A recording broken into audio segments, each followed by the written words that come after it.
I am Thor, son of Odin, and as long as there is life in my breast, I am running out of things to say. Great, another broken white boy for us to fix. That's my secret, Cat. I'm always angry. You took everything from me. I don't even know who you are. With great power comes great responsibility.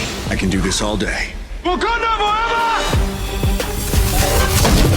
And welcome back, Internet, to another episode of Views from the 616, the blackest MCU podcast in the multiverse, powered by For All Nerds, where we discuss everything in the MCU from the perspective of people of color.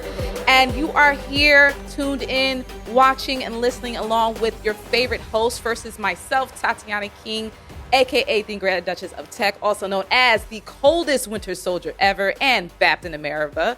Also joined by my lovely spectacled co-host. Thank you very much. It's your boy DJ Benhameen, aka Off-White Panther, the Power Toker, John Walk It Out, a pimp named Sam Wilson. Yo, a pimp named Snap Wilson. Yes, aka the one. Yes. We here. We are back. Thank you, everyone who has been tuning in and who has been fiending for new episodes of Views from the 616. We appreciate you. We enjoy you. We enjoy your company. Thank you to everyone who's in the chat right now. Twitch.tv/forallnerds. We see you. We are in the chat with you going off. Yes, we're pointing all to it there. And we are back to talk everything episode 4. The whole world is watching. Very poignant title. Very poignant things that have gone down this episode. Lots to talk about, lots to discuss and dissect per usual. And even though this series has violence and things like that, we've never really given any trigger warnings, but I feel like this episode deserves it because there's a few scenes of brutal death, including Black death, which of a very particular character who I know I've clowned, but I have some words to say about him to the contrary, and we'll explain it when we get there. But I did genuinely wanted to mention that, slight trigger warning this episode. That said, we're going to get right into the themes of the episode.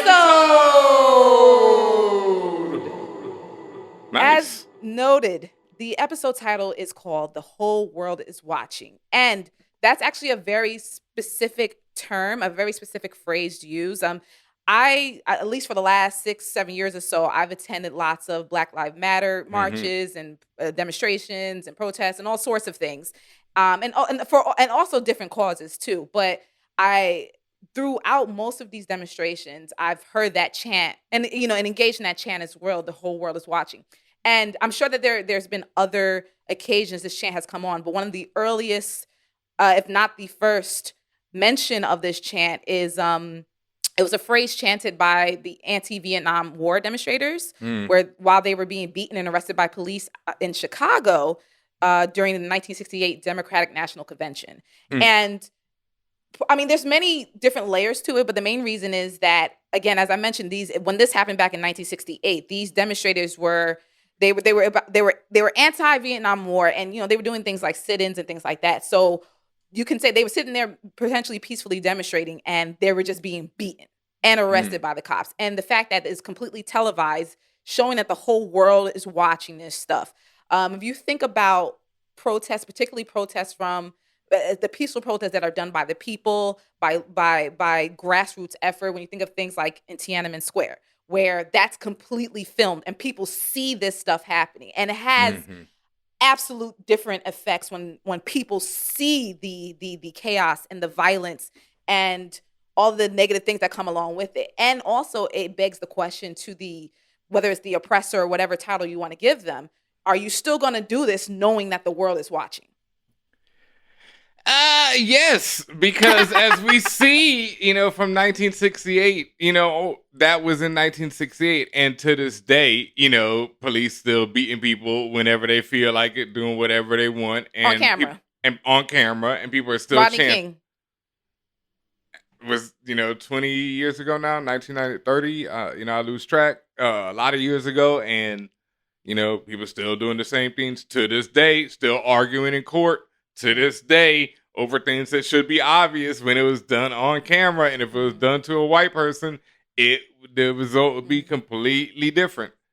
And I feel like that chant is both a warning and a promise. Mm. Because it's just like, we're still going to stand our ground as a people doing this demonstration. And because while the world is watching what you're doing, they're also watching us. And the idea is, if you look from one side, the idea is the world will see what's happening to us and potentially band behind us. We will potentially get additional support. And also, the world's going to be seeing how you treat us and how you do us. And sure, there's going to be some countries who will be like, keep going with that bullshit. But there's going to be some countries that are like, yo, that shit is wrong. Yes. America is one of those countries that is going to be like, keep going with that bullshit. Yo. And to take a little bit more than chanting.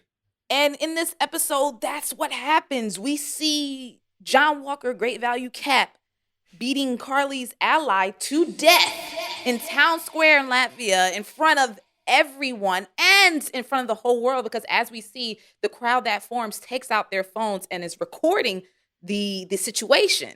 So all it takes is those few seconds, especially if someone was live, it takes a few seconds to go wide and go worldwide, and that now literally the whole world is watching it. So people could essentially be watching this in real time, who knows where in the world.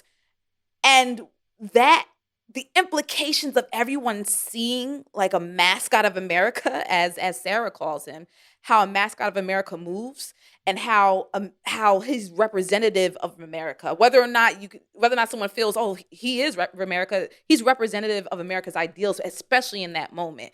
And you see what he's doing. He's steamrolling over someone who's essentially defenseless at that point. And there's just massive societal and political implications by this happening, and this happening on film. Mm-hmm. Now, but there's also, there's two sides to every story, every coin. And that's, I think, a lot of the big things about this episode is the two sides of every coin, right? We see this video going out to people. First of all, let's talk about the crowd's reaction. We see some people in the crowd being horrified by this action. Right. We see, but still filming.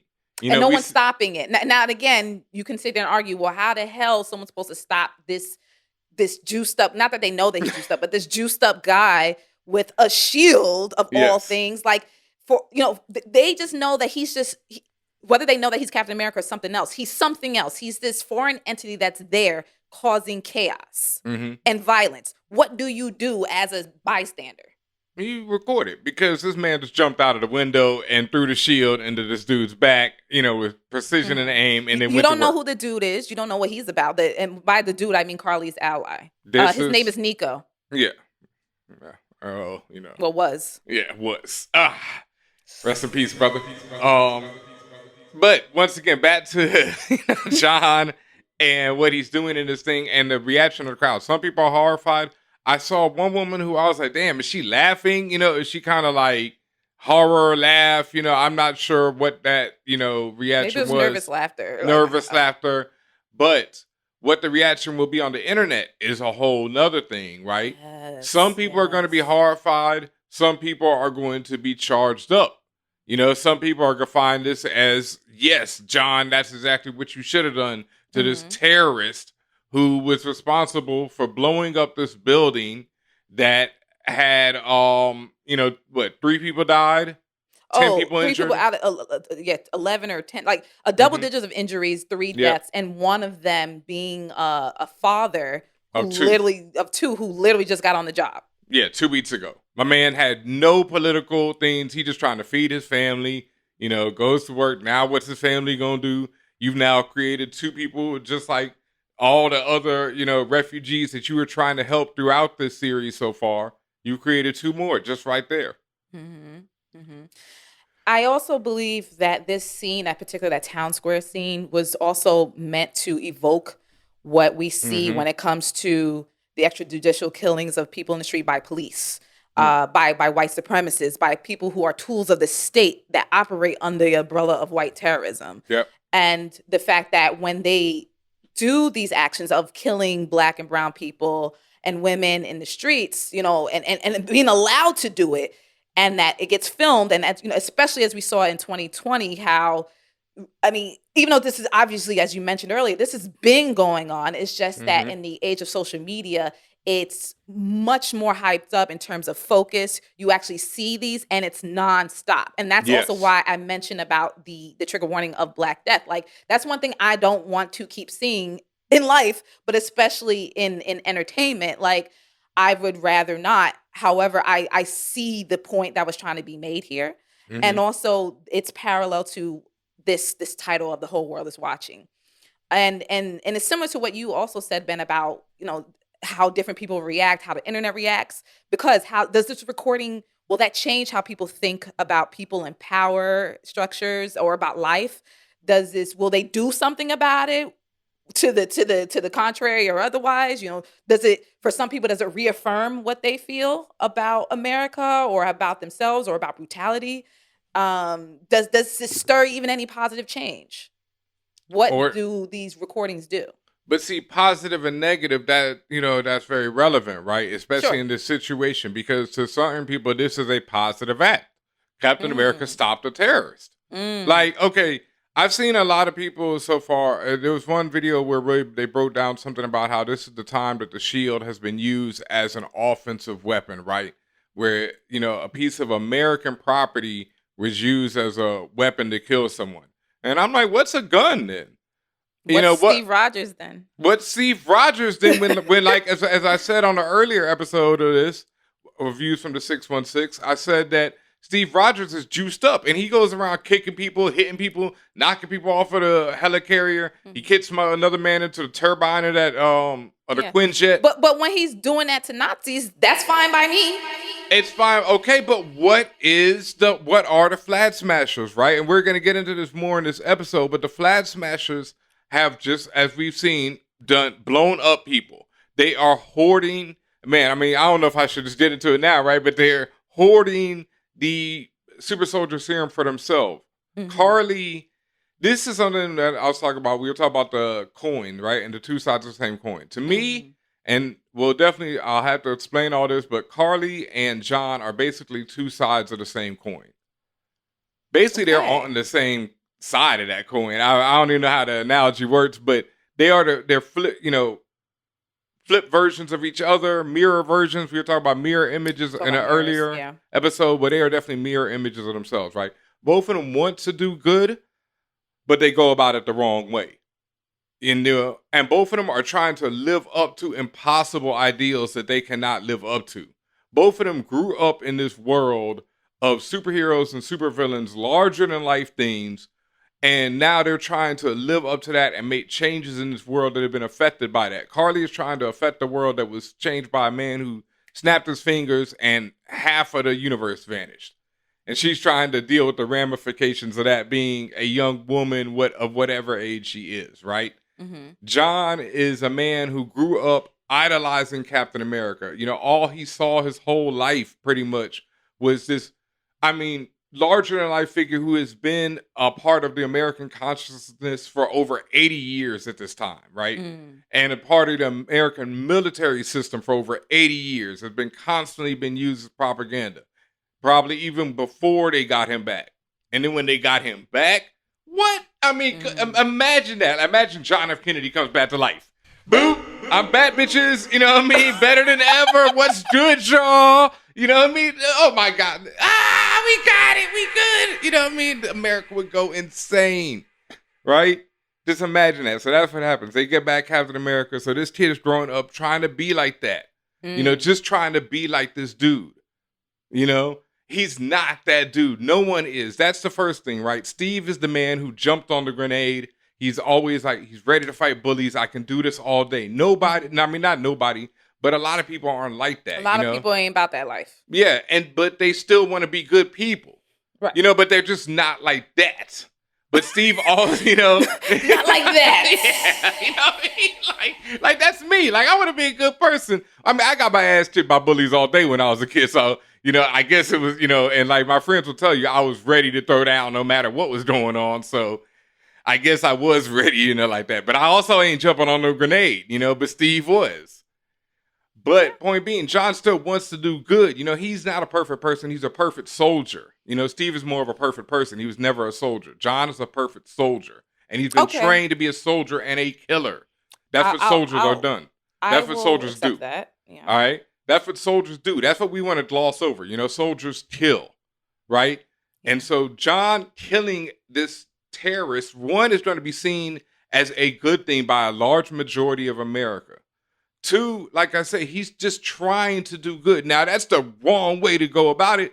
But to me, at the same time, you know, like when you shoot someone versus you hit them with the shield, I get it. It's more brutal to us, but the result is the same. Okay. I see what you're saying about the result is the same. But also the thing about it is with a gun, it could potentially be a one-hitter quitter. With killing someone with a shield, you have to be intentionally hitting them over and over again till they die. No, he was a super soldier. Man, if he wasn't a super soldier, it would have been done. Just like when Cap used to kick normal people and it was a rhapsody. You know what I mean? That's it. Well, that's what happened. We're going to talk about him later, but that's what happened to Lamar. He got one-hitter quittered. Yeah, I mean, now, what I've seen people claiming is that Cap wasn't always killing people, etc., which can be. But in the very first Avengers movies, one of my most hilarious moments is sitting in the theater, and this man kicks this dude, and he goes flying off the helicarrier to his doom. You know, like they're in the middle of the air, and dude was like, as he flies away. Oh, man, I cried laughing. Yeah. And then in the later, when he kicks another dude into a turbine, like, that's how he gets down. Like, yeah. I get it. It was a little more brutal. You know, a lot. First time, sitting there pounding on someone. He was a tough man. He had to do it. I mean, you know, it was like pounding on Cap. You know, you think Cap was going down? No, you know.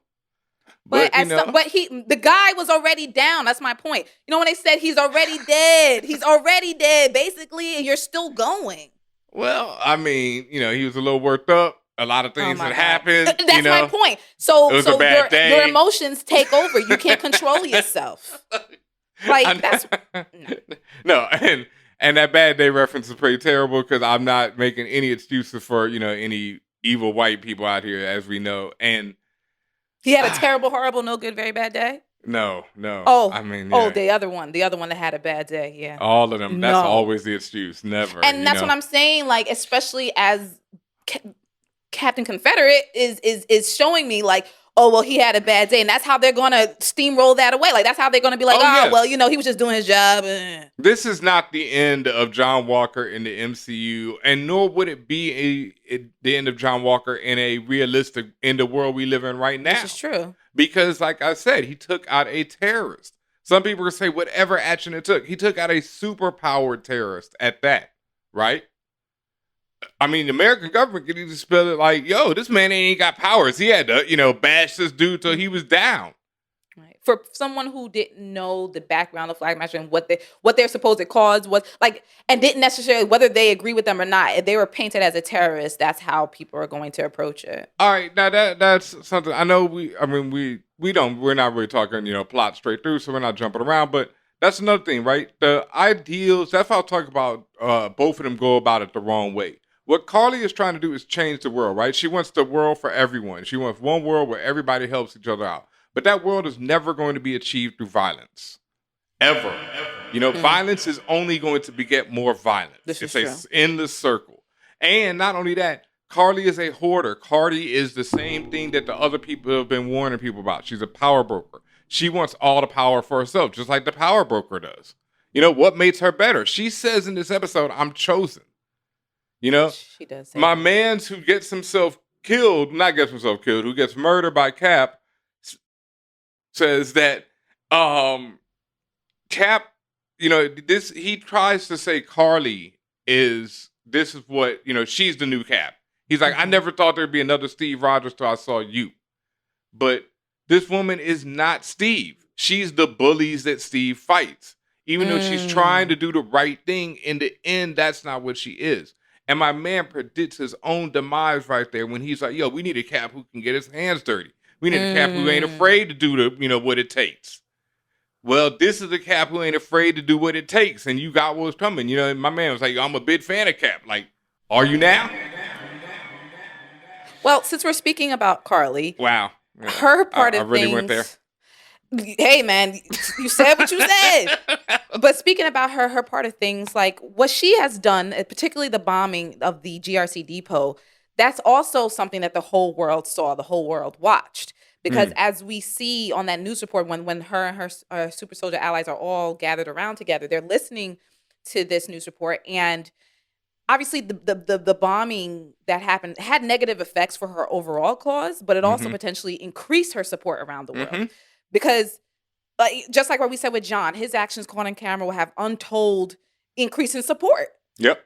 You know, and particularly with Carly, like people who believe in Flag Smashers ideals, also to people who they don't care about ideals. They just, for example, they don't like America, right? Like when they see things of like when they see someone with the colors of America, the symbolism of America, killing someone in the street, they're gonna be like, see the brutes. You see how they do? So my thing is, these things that people, when the whole world is watching, depending on the action, it can be taken one way or another. It could also improve. It can also, support and negatively and positively. So I also think that John's actions may have actually helped Carly's cause more, because maybe potentially than anything she could have done, because people, as they call them, displaced people, they already feel like they're being oppressed and all this stuff. Now you got this guy coming in who wrecking shop and is going after the one group or the one symbol that you believe is fighting for you. Now that's why I think in some ways this is going to increase support for Carly. The fact that what John did was on, was filmed. And as I mentioned, the whole America the Brute theme, the idea of imperialism, the Flag Smashers are all about no borders, no flags, all this other stuff. So you have someone who's the complete antithesis of that. And also, John's actions may galvanize people who believe that the Flag Smashers were wrong in their actions. Well, John ain't the, antithesis of that. John believes in no borders too. John's like, yo, this Michael. When he walked up in Latvia and was doing work. When he said I have jurisdiction. Okay. No, but you know what I'm saying. He does not have the same ideals of the Flag Smashers. He's America through and through. But that's what I'm also saying. The Flag Smashers have the same ideals as America through and through as well. The Flag Smashers believe that the power is whatever they decide it should be. Whatever. That's the problem. They're not giving things to the power, people. But about borders and all that other stuff. Like America is about that. That's what I'm talking about. I keep pointing this out. All this shit is couched in cute shit. You know what I mean? It's always cute shit. America couches its imperialism under the idea of democracy. We're always fighting for democracy. There's this video going on right now, or our vice president, said the wars coming up will be fought over water, like the last wars were fought over oil. And everyone's like, wait a minute. I thought you meant the wars were fought over democracy before. But they just straight up saying it now. You know what I mean? But that's the cute stuff. That's what I'm saying. And the cute stuff is what the Flag Smashers were saying. That's what they think in their head, too. Oh, we're doing this, to help people. Oh, we want open borders. We want it like bad before. If the world is going to go back before, it's going to go that way with or without your help. So I get what you're saying. Yeah. I'm just also from a literal perspective of one side versus another. America, i.e. John, is on one side and Flag Smashers are on another. And that's what I mean when I say their actions will galvanize different people for different reasons. Yes. But they're on the... But they're like, there's people who will sit, for example, there's people who will sit behind John because he's going after, as you say, these terrorists, blah, blah, blah, blah. And there's people, and there's people who will see what John did in the square and be like, fuck yeah, I'm about that life. Yes. Then there's people who will see what John did in the square and be like, fuck that, I'm with the Flag Smashers. Yep. And that's the point I'm trying to, I hear what you're saying, yes. Yeah. In reality, at the end of the day, it's about power. Absolutely. But when it comes to taking sides, they are two different sides. At least that's what people feel. Definitely. Yes. Yeah, but in the end, they're basically the same side, just different views. And that's what Sam explains to her.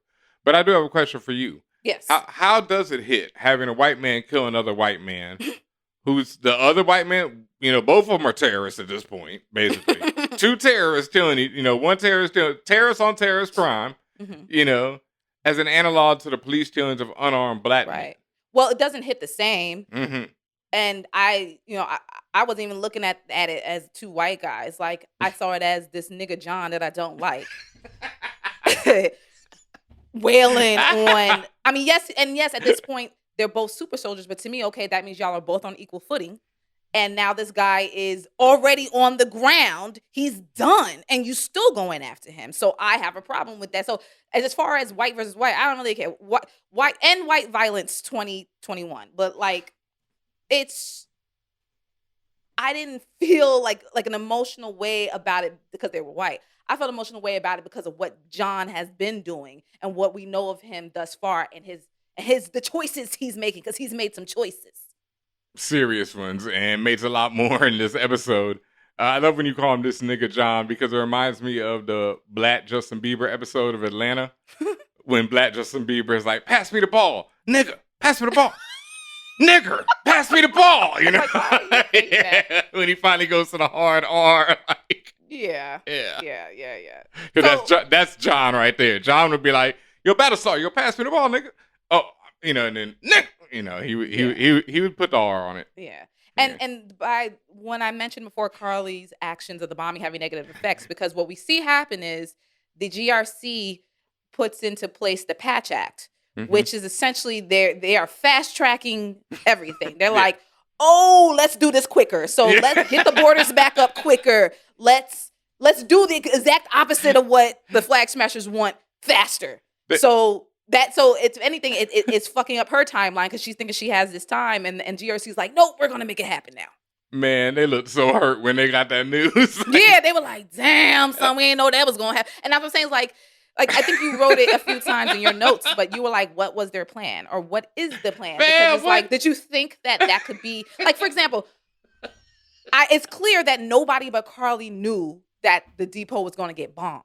Yep. And then, so which means she ain't shared this information with her peoples. And if she didn't share this information with her peoples, did she think about the consequences? Like, besides, yes, killing and all this other, and yes, how people may feel, how it may look, who cares? Okay, all right.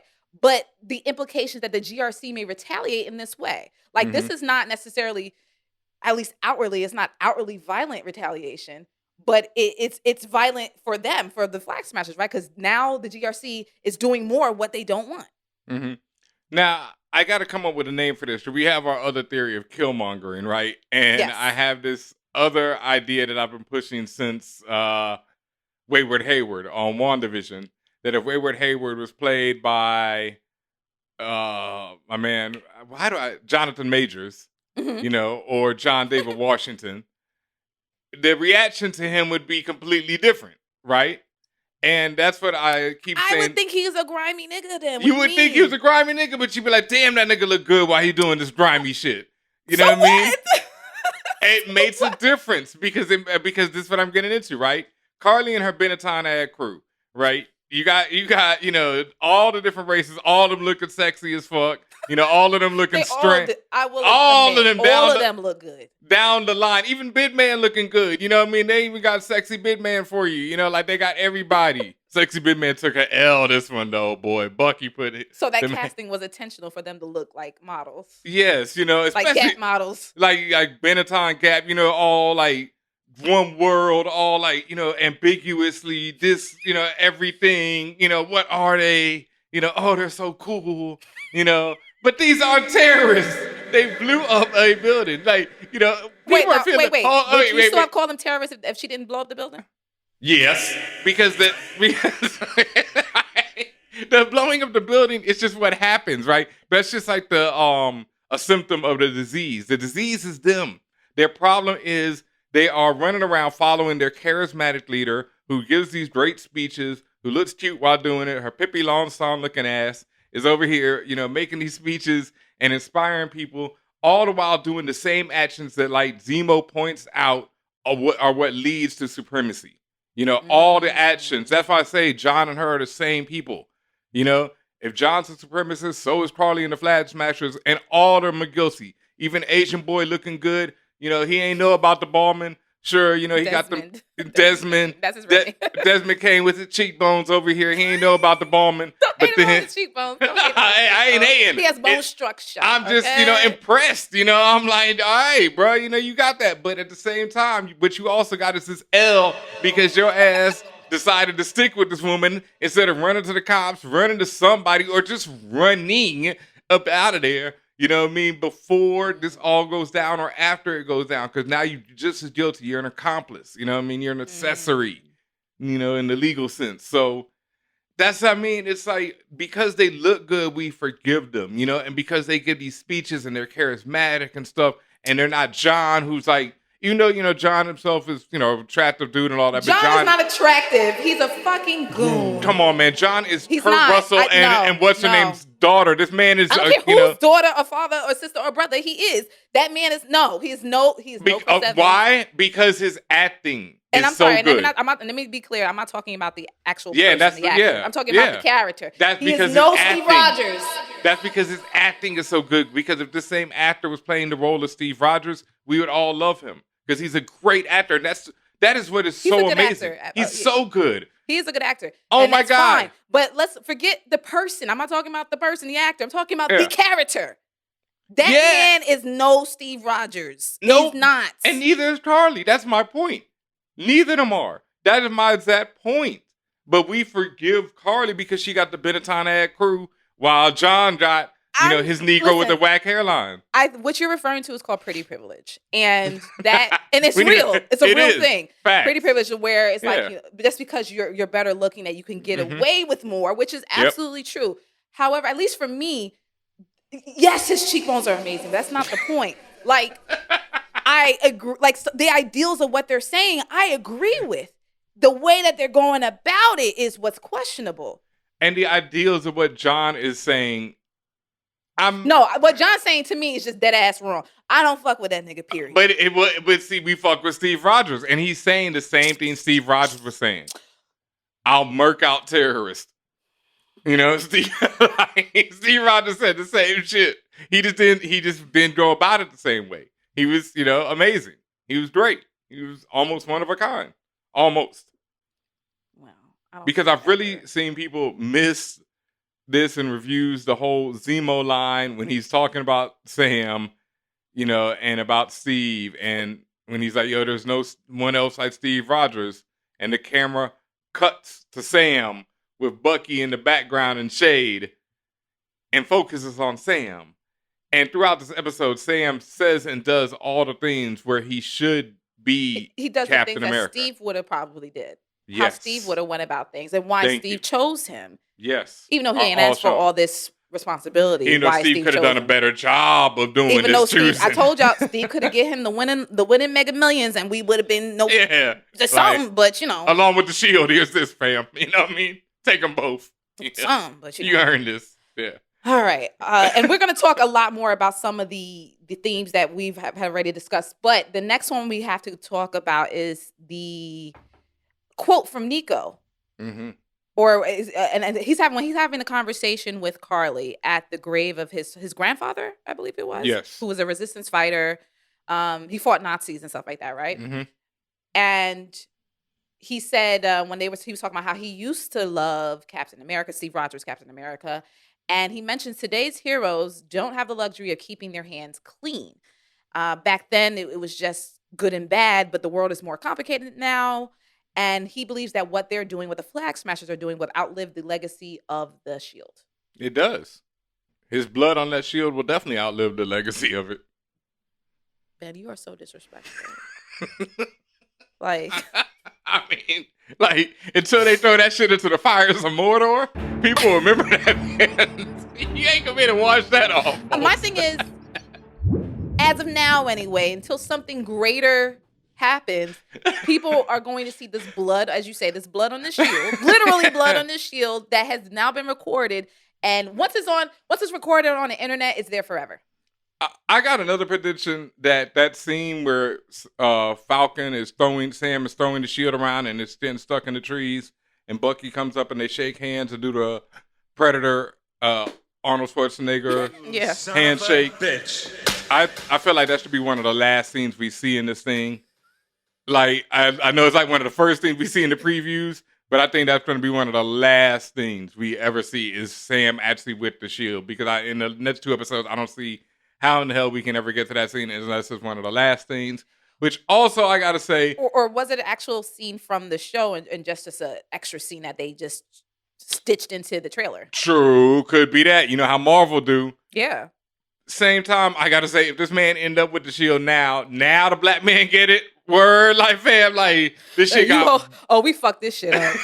You want to hold it real quick? Like, thank you, I guess. Not this one, Dan Marino, because I'm gonna fuck this whole car up. Like, no, yeah. Damn, we fucked that up royally. Let me let you try it. Now everybody hates everything I stand for. Yeah, remember that video? Ooh, yeah, it didn't go so well that time, but here you go. But this theme of today's heroes, they don't have luxury of keeping their hands clean, as you mentioned about if you believe John to be a hero, in fact, he can't keep his hands clean. He did things dirty the way he wanted to do it. Mm-hmm. Even going before that, Sam and Bucky, they didn't keep their hands clean. Even before this, when you think about back in Civil War, when the Avengers split up and they were on opposing viewpoints, what happened and what happened? Like, Sam keeps reiterating how they was on the run and they were breaking laws. They were breaking the courts. They was doing this. They was doing that. They was stealing equipment from the government, all sorts of stuff, but for their greater cause. And you see it now in here in Falcon and the Winter Soldier, Sam and Bucky, as they broke Zemo out of jail. Who knows how many laws they broke on that shit, just to get access and info regarding this Flag Smashers. Now, you could say the ends justify the means, and that's what Bucky tries to argue with the Dora Milaje. But Dora Milaje was like, nah, bro, he got to go down. Like, he got to go. Mm-hmm. On that same note, right, there's a really brilliant comic book called Squadron Supreme from the 80s, where it's the Squadron Supreme is Marvel's version of the Justice League. Basically, there's analogs for every classic member of the Justice League. And it's a limited series, and in the beginning of it, they've overcome this villain who took over the world, right? And everything's effed off. It's just like how Thanos, left everything. Everything's effed off. So they're like, damn, we can't just keep fighting villains. Let's do something and help the world out. So they help the world out and basically take over the world. And in the end, it ends with some of the other heroes splitting off and having to, beat them up and in the big fight where a bunch of people get killed, because no matter what your good intentions are, when you start that's why they say that the road to hell is paved with these good intentions, because no matter what you try and start out to do, you live long enough to be the hero, or you die, or what is it? You die a hero, or you live long enough to see yourself become the villain. Because you've got good intentions, but that power corrupts, you know what I mean? With great power comes great responsibility. That's why people always be like, yo, why doesn't Peter Parker just use his intelligence and stuff, or use his power to get rich, like he tried to do in the beginning, because that's what he learns. Because you can't just do that because you have this power. That makes you a villain.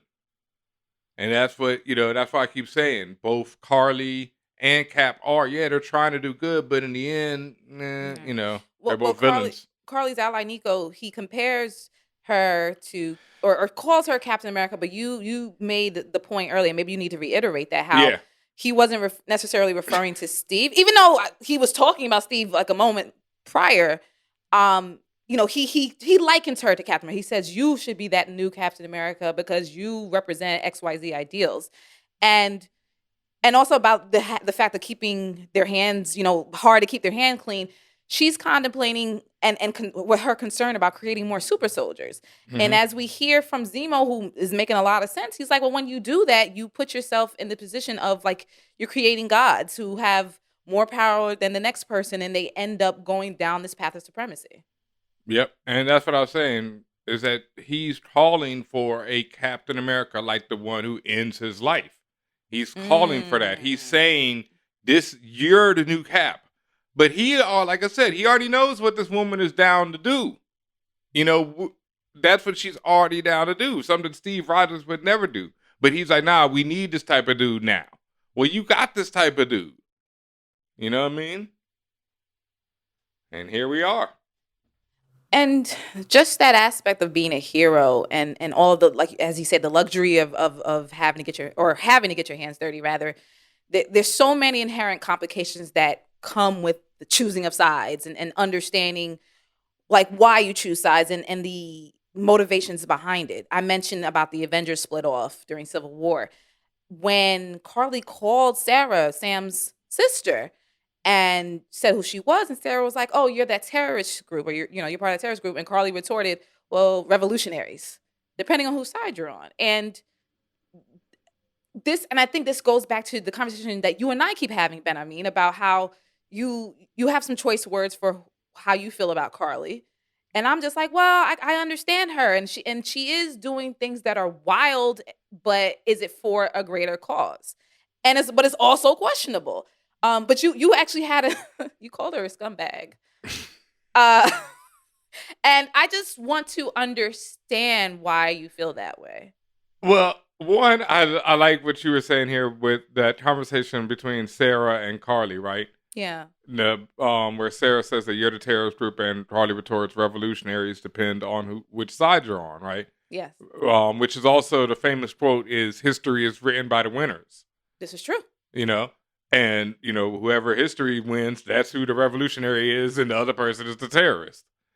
But I call Carly a scumbag just like I call most of the characters in the Marvel Universe various levels of scumbaggery. And that's why I really appreciate the TV shows so far, because they've really, to a point, done a very good job of painting everything in the areas of gray. Yes. Right? Instead of just making things black and white. It's lots of gray. Lots of gray. It also is helped by pretty privilege, as you say, and great acting and great writing, where it's not just killmongering these characters and having them just do horrible acts. Even though we see John do horrible acts in this episode, it's very much in character for what he's done before. It just does not, like, some of the things Killmonger does in the first Black Panther are like, oh, okay, what? Oh, he's super evil, I guess, Like, I didn't expect all that, but okay. Like, all right, sure, why not? While this is more like, yeah, okay, I feel him, like his man's just gets murdered in front of him, and then he goes off and, does what he has to do to stop a terrorist. Like, it's grimy, but it's understandable in this sense. So that's what, I really like. But yes, Carly's done a lot of scumbaggish things. I think that people, like I said, are just ignoring her because she, looks a certain way and her crew looks a certain way. She blew up a building. She killed dudes that she didn't have to. That in the end, it has no point. She is hoarding the juice for herself. She says, I wish we had, more soldiers to fight. More soldiers, so she could be the general. So she can have an army. What do armies do? Like, that's what I mean. It's the same coin. It's just a small America at this point. It doesn't seem like it now. Of course it doesn't. That's what America started off as. A bunch of dudes were like, yo, we are tired of this oppression over here. We're broke. They're rich. Why do we got to deal with it? And then they come over here and be like, well, fuck it. Now we're rich. Okay, y'all deal with it. And then, eventually it does the cycle again. Like communism usually, the idea of communism is supposed to be that once capitalism reaches a certain stage, the people will enact a revolution and, overthrow the ruling class and then institute the government. That's why the Black Panthers always said, we're going to give power back to the people and then you decide what to do. What Carly and her crew are doing is not that. What Carly and her crew is doing is storing the power for themselves. They're not being like, yo, let's get the scientist, and make superpowers for everyone. It's like, nah, this is ours. This is mine's now. Well, it's not like they can, because your boy Zemo cut that. He clipped but they could have. That could have been their plan from the jump instead of blowing up buildings. To kidnap Nagel. Yeah. But they had other plans. They wanted to turn people into dinosaurs. I don't want to cure cancer. I want to turn people into dinosaurs. Okay. I'm just going to say okay. Next theme. For those who don't understand that, Google the reference. I just want to turn. At that. Look for that panel. Google, I just want to turn people into dinosaurs. It'll come right up. Marvel and Spider-Man, right? Yeah, Spider-Man. Spider-Man, yes. And Sauron is the dinosaur man's name. Like Lord of the Rings. That's our second Lord of the Rings reference. Sauron, yeah. And the next theme is actually what I feel as I'm thinking about it is this conversation that is being repeated and threaded through every episode of The Falcon and the Winter Soldier.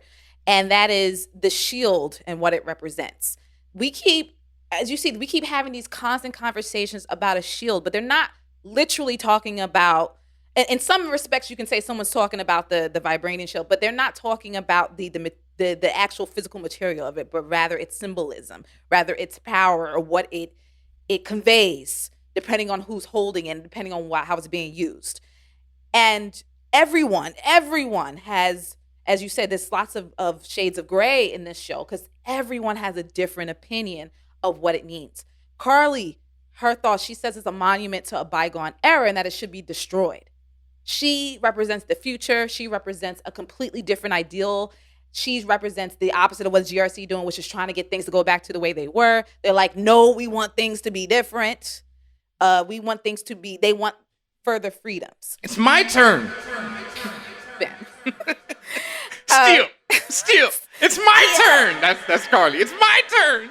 Listen, now you're infantilizing her. Like, I don't know, bro. But that's the thing. She got infantile ideas. Like, what would she over here running from one man with a gun? What is like? Like she was running. One man with a gun, and she is. Oh, let me hide behind the table. Stop. Because clearly the guns still hurt. They're not. I know. So what? So what is your plan, fam? She don't listen. Dog, War Machine coming there. It's a wrap. You know. Sure, but also you can argue they were ambushed. It's not like she again. No, what I mean is War Machine coming there at any moment. It's a wrap. It's a wrap. But one Avenger. But that would also be an ambush. One. No, I mean any moment. I mean they set him up. And it's a wrap. You're saying if they're no and they ready. Okay. I mean, they could catch my man asleep, dog. Right. He pushes the button, the armor flies to him. Right. Wrap. I think when it comes to Sam, his feelings of the shield are evolving in different ways. Because earlier episodes, he said as much as after he sees the government give it to Captain Confederate, he's like, yo, I should have just destroyed the shield. I shouldn't have given it to them. And he's saying it because he doesn't want to see that legacy tarnished. He doesn't want to see, and also I think you got to understand, like, he had it and then he gave it to them thinking it's just going to be propped up nicely like your shield behind you. And they give it to become a weapon of war all over again. They give it to John Walker to become a weapon of war all over again. But as he talks to Bucky, and Bucky has always expressed an opposing view to Sam, like he believes the shield's too important, and essentially it represents the good and the protection. But Bucky himself, if you think about it, he's also of a bygone era, and in lots of ways he's still stuck in the past himself. Mm-hmm. And you see that in his flashbacks. You see that in the names he keeps in the books of the people that he's tries, like all the names of the people that he's trying to make amends with, whether to put them in jail or make them feel better or otherwise. We only got 2 episodes left, and my man has not made many amends, so he's still got to have a lot of amends after this ends. Yeah, and beyond that, yeah, beyond that, go ahead. Yeah, beyond that, he's a murderer. Like, lest we forget, God. like. I mean, oh God, you just want to wash over the man. But I'm not talking about that right now. I'm just talking about how his views about the shield is. But that's what I'm saying. Go back to him. His views with the shield are clouded by the fact that he is a murderer. That in this same episode, we see the flashback of him choking out a woman with his hand. I'm not sure how him being a murderer Bucky's sexy, to, you know, again, but you know. No, once again, it's not about the cheekbones. I just don't understand how him being a murderer equates to how he feels about the shield.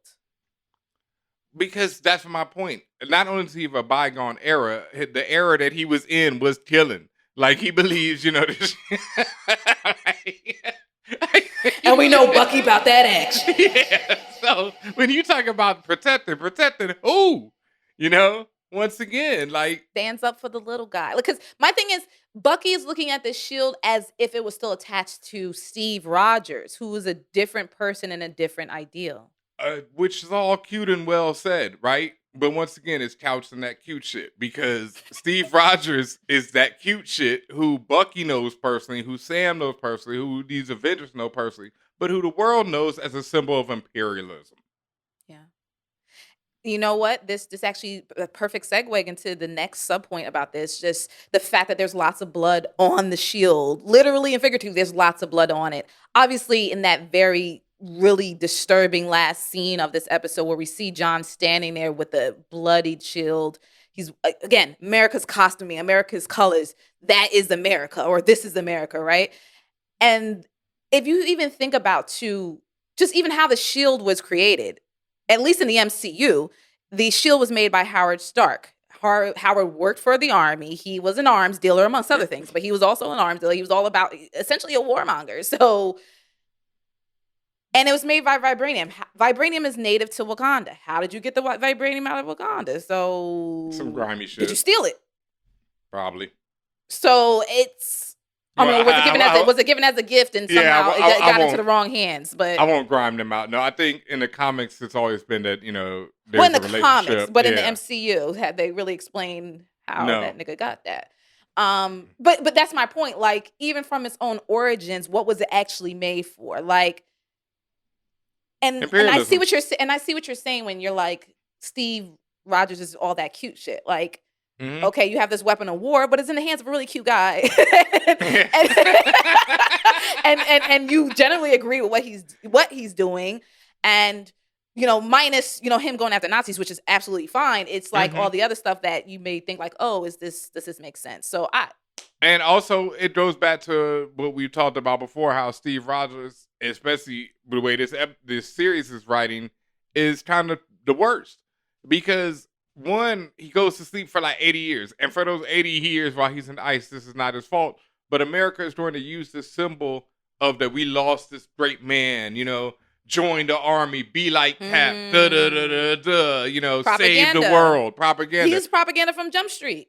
And he was propaganda from Jump Street. And see, that's the problem. Like, that's one of the things why I love the first Avenger, because it shows you how much of a propaganda tool he is. And whether or not, if you don't agree with America, it works great. And if you agree with America, it works great. Because you're like, well, damn, this sucks. Look how they're using this guy. And that's what my point is. Like, we're all hyped for Steve because we love, Chris Evans. We love what he represents. We grew up watching this dude, whatever it was, boom, boom, boom.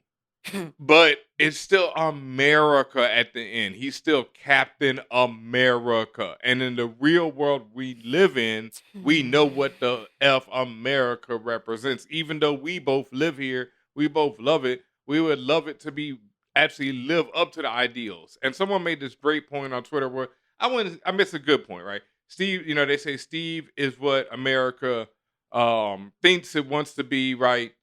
Or, the ideals that it's espouses, or espouses or says that's what it is. John is what America is, and Sam is what America could be.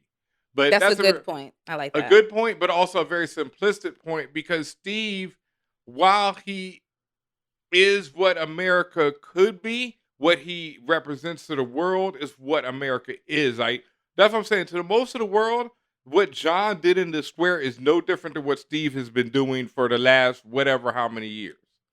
You know what I mean? It might look a little different to these younger people who didn't grow up with it, but people around the world have grown up with an America that's done what it's done. You know what I mean? And so I don't think Steve Rogers would beat a man to death. It doesn't matter with his what shield. Steve would have done. It's what America does in his name and what the name of Captain America does to represent that. Yeah. Most people, never seen what Steve did, but they still know that America came into their town and bombed it up, and they put Captain America front when they did it. Well, that's the thing. Like, is it brutal because he used a shield, or is it brutal when we bomb somebody? That's what really blew my mind about that. How many people are reacting to this, and like, oh my God, and I'm like, what are you doing? What we did in Vietnam, fam? Like, do you know what we do in wars? Do you know what we did in Iraq? Do you know what we did every time? Do you know the levels of the amount of weaponry that we use on people? Yeah. One shield? Whatever, dog. It's gross because you see it, but it goes back to that whole thing. Like I talk about the Joker, and his whole thing. It's, it's like, if I blow up a busload of kids, it's a big problem, but people blow up a busload of soldiers every day and nobody reacts. Which is more brutal? Well, the kids didn't sign up to be blown up, rather. No doubt. But the kids in Iraq, who we blow up every day, didn't sign up to be blown up either. But that still happens. And we don't blink an eye at it. And we still love Captain America. But that's what he's representing. When he's going in there, oh, Cap doesn't kill anybody. Everybody around him is shooting with guns. You know, like he has tanks following him in the first Avenger. You know, you see this. Like they even it's an Easter egg in this episode of John busting in the door with the gun. It's the same shot from the first Avenger of Cap busting in the door with the gun. Oh, when he rushes the door. Oh, yeah. Yeah, the difference is Cap has a team of people behind him and some tanks.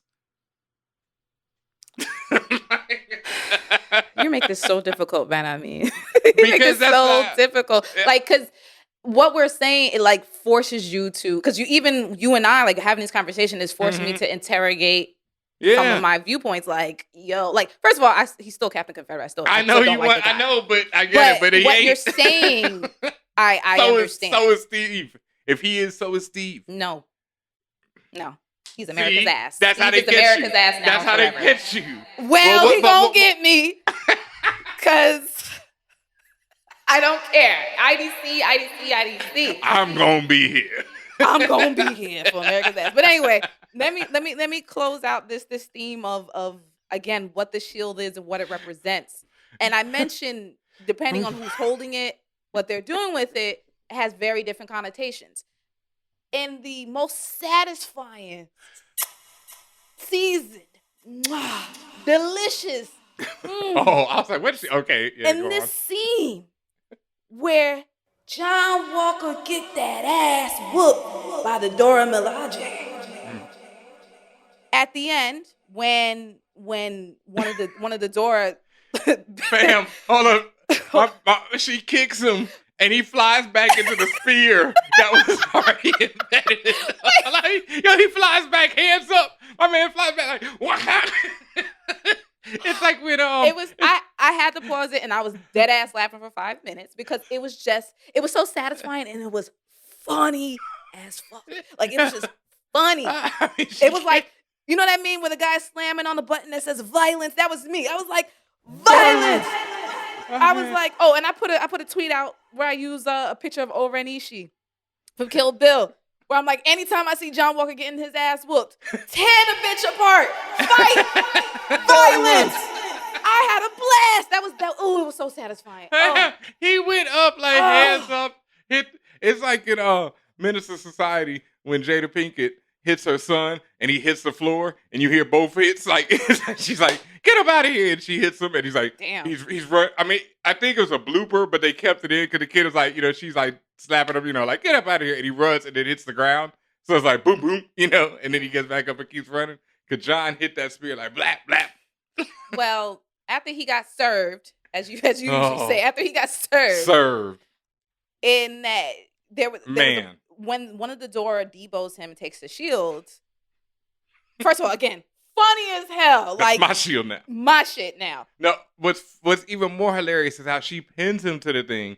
He is unable to get the shield and the sword off. And also because of how much it means to him. Like how he needs people. That's his teddy bear. He needs that to be powerful. Yeah, I mean, he even he tells everyone just like he tells the door, hey, I'm Captain America.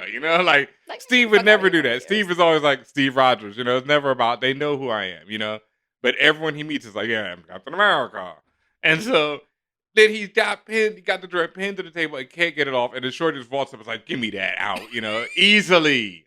Like, what are you doing? And when she takes it, and that short period of time when she steps on it and it flies up to her shoulder, I got chills. I got goosebumps. Because even in that moment, the shield had a very different and very powerful meaning right there. Because again, I mentioned earlier how in the MCU anyway, it's made out of vibranium. Vibranium's only Wakanda. So in some ways, it's Wakanda taking back what belongs to them any motherfucking way. Okay? Yeah, you can say, well, it's government property. No, son, if we want to talk about the source of and where it comes from, it's not even yours. It never really was. And the idea of seeing a black woman, a very, very powerful black woman, wielding that shield, completely different connotations. The way she holds it, she holds the shield at her side, not at her back. She's not holding onto things. This is going to be a Benhameen black moment because the black woman don't have to have stuff on their back. We are not your mule. Yeah, that's definitely, because I'm like, Steve held on that side too. I mean, no, he had on his back too. Yeah. But I mean, he held it at the side and on his back. Yeah. But my point is that the way that she has an expertise to it.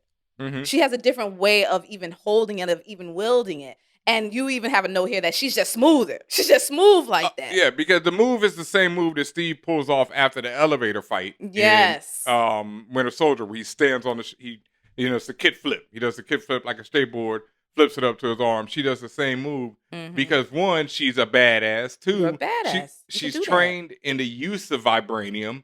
So she knows their weapons are vibranium. So they already know how to get down with it. So she does it easily, and she's not even a super soldier, which leads into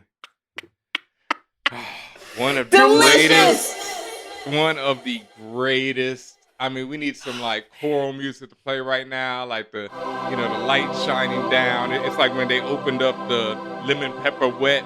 Once again, another Atlanta reference when they opened up the Lemon Pepper Wet and the light shined on them. You know what I mean? Yeah, because they weren't even super soldiers. They just trained. And they put that ass to bed. They put that ass to the side.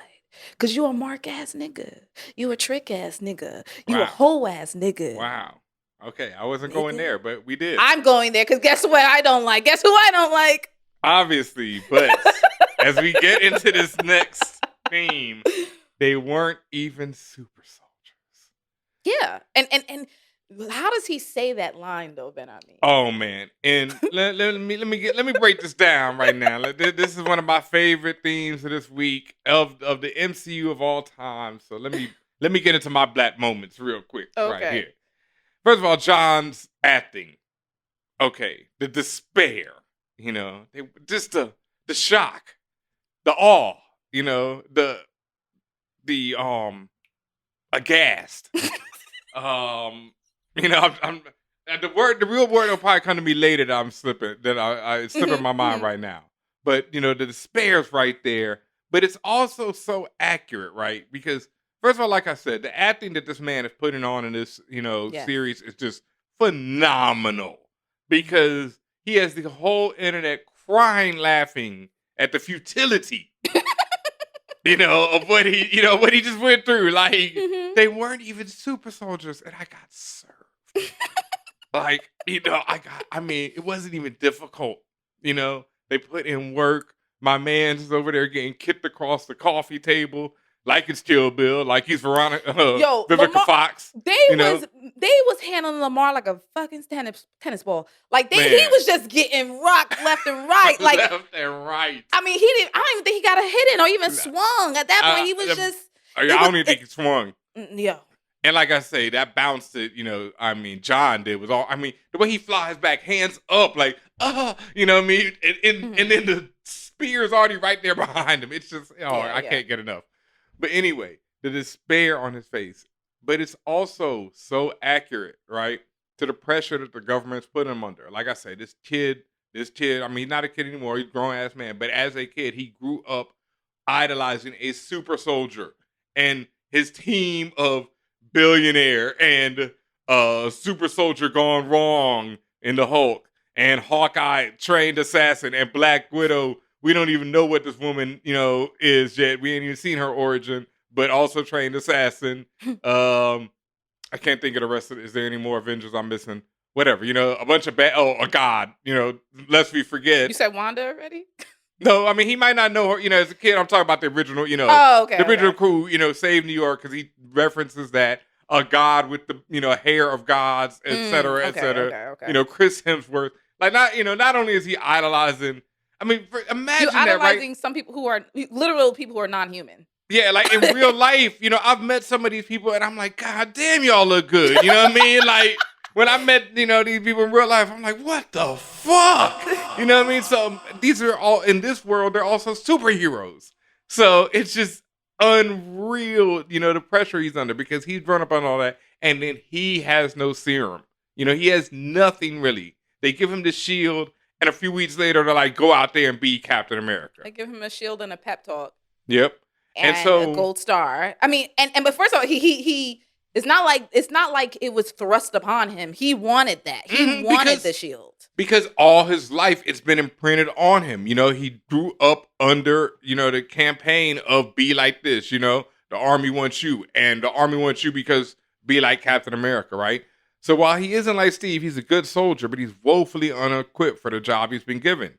Much like our armed forces in many occasions. Like me, I'm that person, right? And this episode made me even question my beliefs, right? Because I have this idea that if you join the police, if you join the army, you know what you're getting into. You know, if you join the police force, you're now a slave catcher. That's what the police were originally formed for in this country, to protect white people's property from slaves. That's why police were here. That's why they're still here for the most part, right? Not to protect the served, to protect the served white, property owners, maybe. But even in this day, they'll take white people's property, so they don't give a damn. And the army, you know what they're about worldwide. So, the armed forces. But at the same time, people need jobs. People need to feed their families, etc. Whoop, whoop, whoop. Blah, blah. They got dads who were cops. They got dads who were soldiers. They grew up watching Captain America movies. They're going to be like, I want to be like that guy, right? And then they get there and they ain't ready because they running against, women with vibranium spears and shit who are doing backflips over your ass and you ain't got no serum again. All right. So once again, he's given an impossible job to live up to the ideal of the person. But the illest part, as we get into the black moment, is the lines piece of the role the black woman play in the world. Black woman. That the black woman plays in the world, not only in this world, but in our world, because they are doing things that super soldiers do with no super serum. Like the door pinning the thing to the table, to the shield to the table, and then he can't even pull it out while she's just like, give me that. After they just whooped on that ass. You know what that's called? Precision. That's what it is. You know what I mean? He trying to, but it was again. Just his whole face, like his face was on the floor at that point. The futility. And yes, and wow. And it's also like, did the government not warn y'all about this? Like that this can happen, or was y'all just not thinking? Or it's also impossible to predict. Like, the government did warn. It's impossible to predict Dora Milaje is gonna show up and beat your ass. Right? Beat your ass. Like, you never know. Dragons coming around the, Manhattan. Like, you're not ready for that. These are things that happen to Steve. If you grew up in a world where there's Thors and Steve Rogers, wouldn't you be like, yo, but once some shit might go down one day? And they probably were like, yo, one day you might run into the door. This is what they like. Whoop, whoop, whoop. And he's like, sure. And then you see it in real life, Because you see how he put his hand on their shoulder, like, buddy, hey, buddy. Yeah. I'm John Walker. Nobody give a who you are, dude. But, okay, once again, the door, right? They talk about how, our jurisdiction is wherever we happen to be. Wait, what? That was the coldest. It was cold as fuck, but wait, what? It sounds good because we love the door. It sounds good because it is good. Because who gonna stop me? Wait, who what? Who gonna stop me? What happens when you make a decision I don't agree with? But you know what? But guess what? Also, what has Wakanda done to the outside world that would make a comment like that indicative of something negative? True. Wakanda don't even fuck with the outside world generally, except for since we saw it in Black Panther, the first movie. So my thing is, you also got to take, if you're going to say that, you got to take it with the full blown context. If someone like John Walker, who literally said the same thing about, who cares about borders? I'm gonna do what I want to do. Facts. But what is his history? What has he done? What has he been doing? Who does he represent? Versus the Dora say that, what have they done? What are they doing? What do they represent? Something completely different. So yes, that was a badass statement. Yeah. And yes, that was some bars. And I found no problem with it. All right, but then that leads directly into our next theme, because what happens when someone like Carly says it? There are some questions to be asked. You got to think about it for a little bit. I'm like, wait, what? There may be some questions. That didn't hit the same. You got to interrogate it a little bit more. Like, well. Oh, wait, what? But go ahead into the next one, Benhameen. All right, well, the next one is One World, One People. And it sounds good. It's that cute shit. You know what I mean? But once again, like Sam straight up tells her, like, what the world you're creating it's just different. Now, there is, as you say, there's two sides to every coin, right? The flip side to the idea of one world, one people, where essentially with the flag smashers one says no borders, one unit, all that stuff. Does that also mean the erasure of nationalities? I think they're more the or erasure. it's just like, oh well, like you can be from Zimbabwe, you could be from this, you could be from that, but there's not a strict structure that we have now. Like, what does that fully mean? I guess what does the fully realized concept of one world, one people actually mean? I mean, does Carly even know what that actually means? Because like you said, on its head, and I agreed with that with the basic concept. Like on its head, sure, that sounds cool to me. Like this is born from the people left behind during the blip. This is born from how, and Sam alluded to this when he was explaining what happened. He said how the world came together. Like people were crossing borders and finding communities, building communities, rebuilding, just coming together as a people. And again, we had said in a previous episode where the blip might have taken out dictators or may have taken out people who was making people's lives a living hell. And perhaps this gave them an opportunity to live that fruitful life or live that peaceful life. And that's now our second comic book reference of the week is Watchmen, right? There's another one from the comic book Watchmen, the 12-issue limited series. Ozymandias' plan is to fake this alien squid attack on New York, which kills a lot of people in New York. And as we saw in the series, damages people all the way out in Jersey, fucks up the world basically. Then the world comes together for a time, unifies, and then eventually goes back to their thing because, like I always tell people forget, people have very short memories. People are forced to have short memories by distractions and entertainment and things of that nature. And that's why I've been talking about, this goes into a longer conversation about COVID and stuff. But that is what, Carly's ideal is still the same ideal of somebody like an Ozymandias. Like, yo, it was great when Thanos snapped his fingers, but then the people came back and the world went back to the way it was. Why can't we just go back to that way? But that involves snapping your fingers. You know what I mean? That involves killing people. That involves doing the things that Thanos did to make the world that way. The world is this way now. You just have to deal with it. You can't go back to that way, especially not in the way that you're attempting to go about it. Right. And that this concept was... And this is where it gets shaky because people said, I don't know, or Sam says, I don't think Mama Donia would have wanted you to do that. Nah. Like Mama Donia, she's the one who took in all of these displaced people who essentially had nothing, whether it's by way of money, shelter, family, like Carly. She took them under her care. She created a sense of community without a need for a governing body. It was just people taking care of people. And that may have been the original premise of what this group should have maybe been doing, but it had escalated into something else, which is why I asked, what is the true end goal of that one world, one people concept?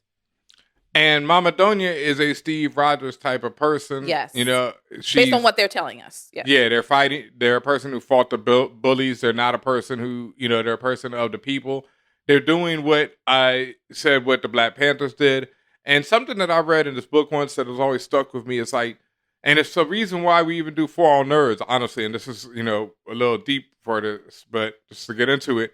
In this book, it was talking about how revolutions, you're never going to create a revolution where you go on TV and reach 100,000 people, right? That's never how revolutions happen, or 1 million people, or all that type of thing. Revolutions happen when you change one person at a time. You change one person. It was like they made an example of like, you can either change 100 people 1% or you change one person 100%. And changing that one person 100% is how you start a revolution. And that's something that stuck with me doing this show and stuff, is because I believe that we're starting revolutions here. We are, one of our themes and phrases is inclusion is revolution, by changing people one at a time. Instead of trying to make this giant thing where we, reach everyone, we're reaching people individually and speaking to people on a personal level where people understand what we're talking about, and we get into it in these themes and all these ideas and stuff that we talk about every week. and hopefully show people better ways of living. Because, like I say, that's the thing. What Carly is doing, what John is doing, I disagree with them both. And that's something that I think people get misconstrued about me, is like people think that I'm siding with these characters. Like, it goes back to even on Castle Black, where people think that I think Jamie... But you did love Jamie. But that's the point. I love Jamie and Cersei because of the world they live in, right? The rules of this world are ruthless and terrible. It's illogical for somebody to think that they're going to change the world in this thing. And then and then people loved Daenerys because she said, I'm going to break the wheel. I'm going to do this. She's a Carly. I'm. That's always the problem. And people didn't get that. And I got that early with Daenerys. I was like, yo, this woman's twisted. Y'all are bugging. But she's hot. Even me. Oh my God. Damn, Daenerys look good. Pretty privileged stuff. But she also has a particularly untold power similar to Carly. That's vice versa, yeah. Yeah, and that's the thing. And it's always this I'm. I always tell people that, right? Whenever someone's first reaction is it is they got work to do. Because in any situation, like when people, will react like, I'm not offended by this show. Well, that's cool, bro. But what about the fucking world? You know what I mean? What effect does it have on people? Or, I'm not dumb enough to fall for that. Well, what about people who maybe are not dumb, but aren't as educated as you? I don't like, these type of people for whatever reason. So, those people are just trying to live their life like you. Why does it matter? I saw people today complaining about Kid Cudi wearing a dress on Saturday Night Live. Why do you always worry about what another person does? Worry about be the revolution you want to start by changing the people around you. Affect what you can affect. You out here worrying about this, I'm, that's the thing. While we live in a world of we, or the world we want to live in is a world of we, of community, for the people, of helping each other. Like what Carly says, they're all great ideals. But the way she's going about it is just the absolute wrong way. And it's just going to create more. You can't do that. You can't kill to make a better world. You know what I mean? She says it's the only language people understand, though. But that's the problem, Well, you're going to have to teach them another language, fam. You're going to do better. You're going to have to, you have to be that person. You have to find another way. Or you have to do, the people have to make that choice. You don't take it upon yourself to make these choices for the people. That's her real problem. Yeah. She's like, I represent all these people. But, well, then let them make the choice. All the people, even the little 12 people around her didn't want to blow up that building. And she did it. And they're like, well, I guess she made a unilateral decision and didn't tell them. Yep. Damn. Well, yeah, she's evil. Scumbaggery. Not evil. I don't like to say that, but she has done evilish things. Like Blackish. Like, she might not be black, but she's evilish. Yeah. And that's leads us to our final theme. And y'all knew this was going to be a jam-packed episode, but this leads us to our final theme of I calling There Will Be Blood. Because there's constant talks about blood and its representation as well. And specifically, the call to this was when Sam was talking to Zemo in Zemo's apartment, right before the Dora situation. And Sam says to Zemo, blood isn't always the solution. And that idea, like how you just said, how I said about, well, Carly believes violence is the language. And you gave a great counterpoint. Well, then change the language. Yeah. But as we said, Carly, she believes it does. She may have been able to find compromise when she was speaking to Sam, but John essentially ruined that when he bust in. She ain't gonna find it no matter what. But she may, right? But at the end of the day, if her mind is set, her mind is set. Yeah. Clearly, John believes that blood is the solution. I mean, he goes after, and to me, he didn't just. It wasn't Lamar's death that made him flip out. Like. He was already on that path. Perhaps Lamar's death was the last straw, but for him, he wasn't going after the terrorist because, it's time for me to go after the terrorist. He went after him and killed him in cold blood because he wanted revenge. Okay, but see, once again, this that goes to this idea, I don't want to keep reiterating this, but the bomb or the shield, what is more brutal? Like my man has already said, what we did back there in Afghanistan did not deserve to be called honorable. And they're like, if we had the serum, we would have saved so many more lives, which is a lie that they both believe. Because if they had the serum, just more lives would have been taken, because what America does is bomb and kill people. As the great George Carlin, rest in peace, said, America is in the business of bombing brown people. If you got brown people in your country, watch out.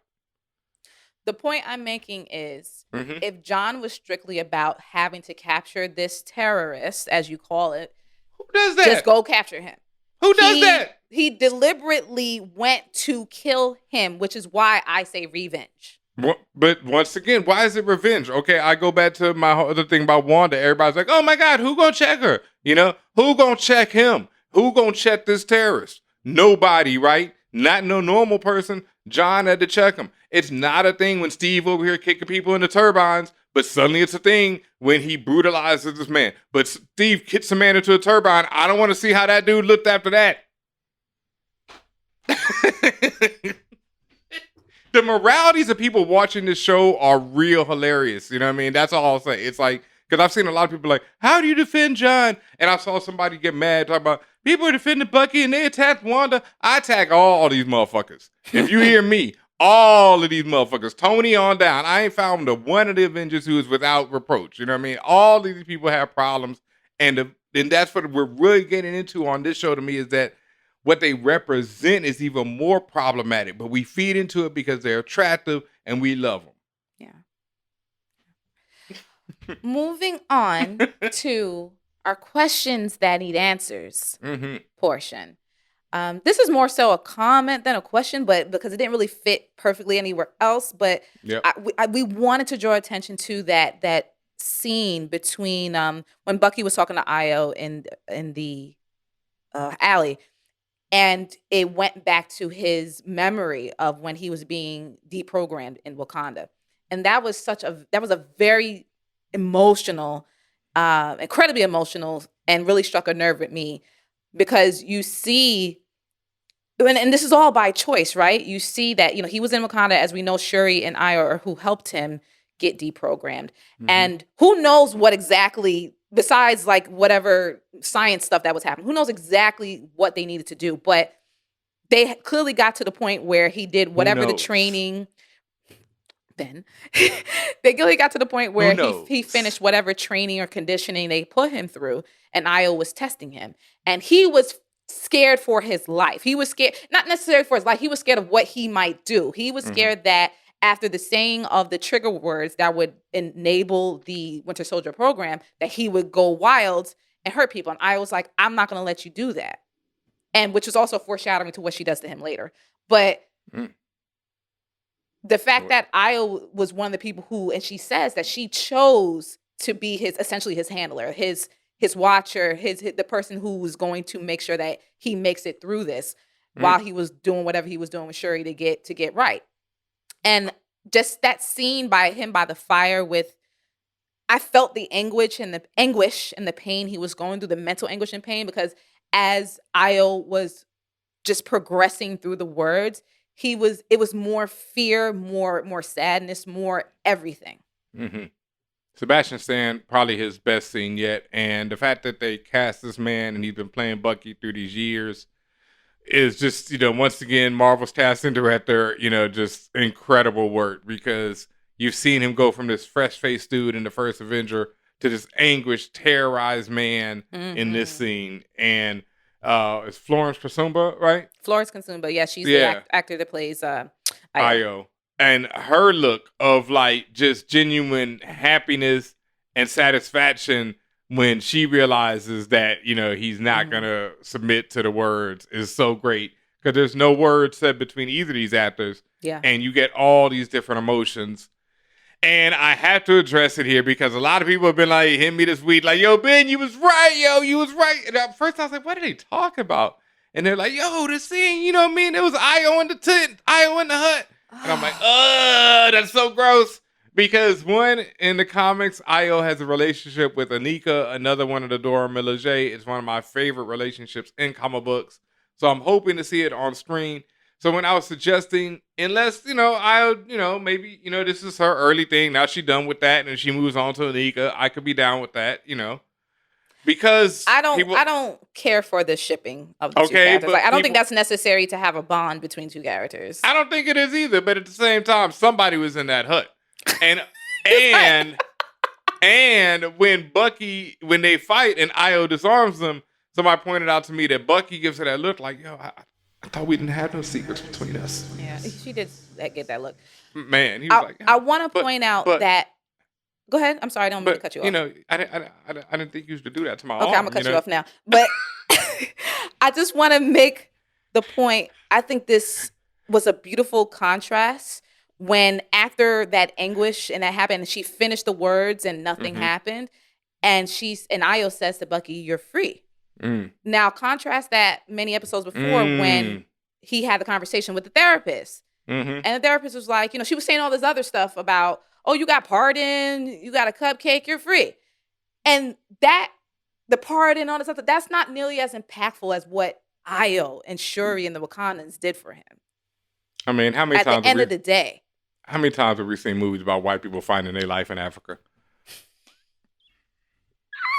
Bucky's just a long tradition of, you know what I mean? This is true. This is true.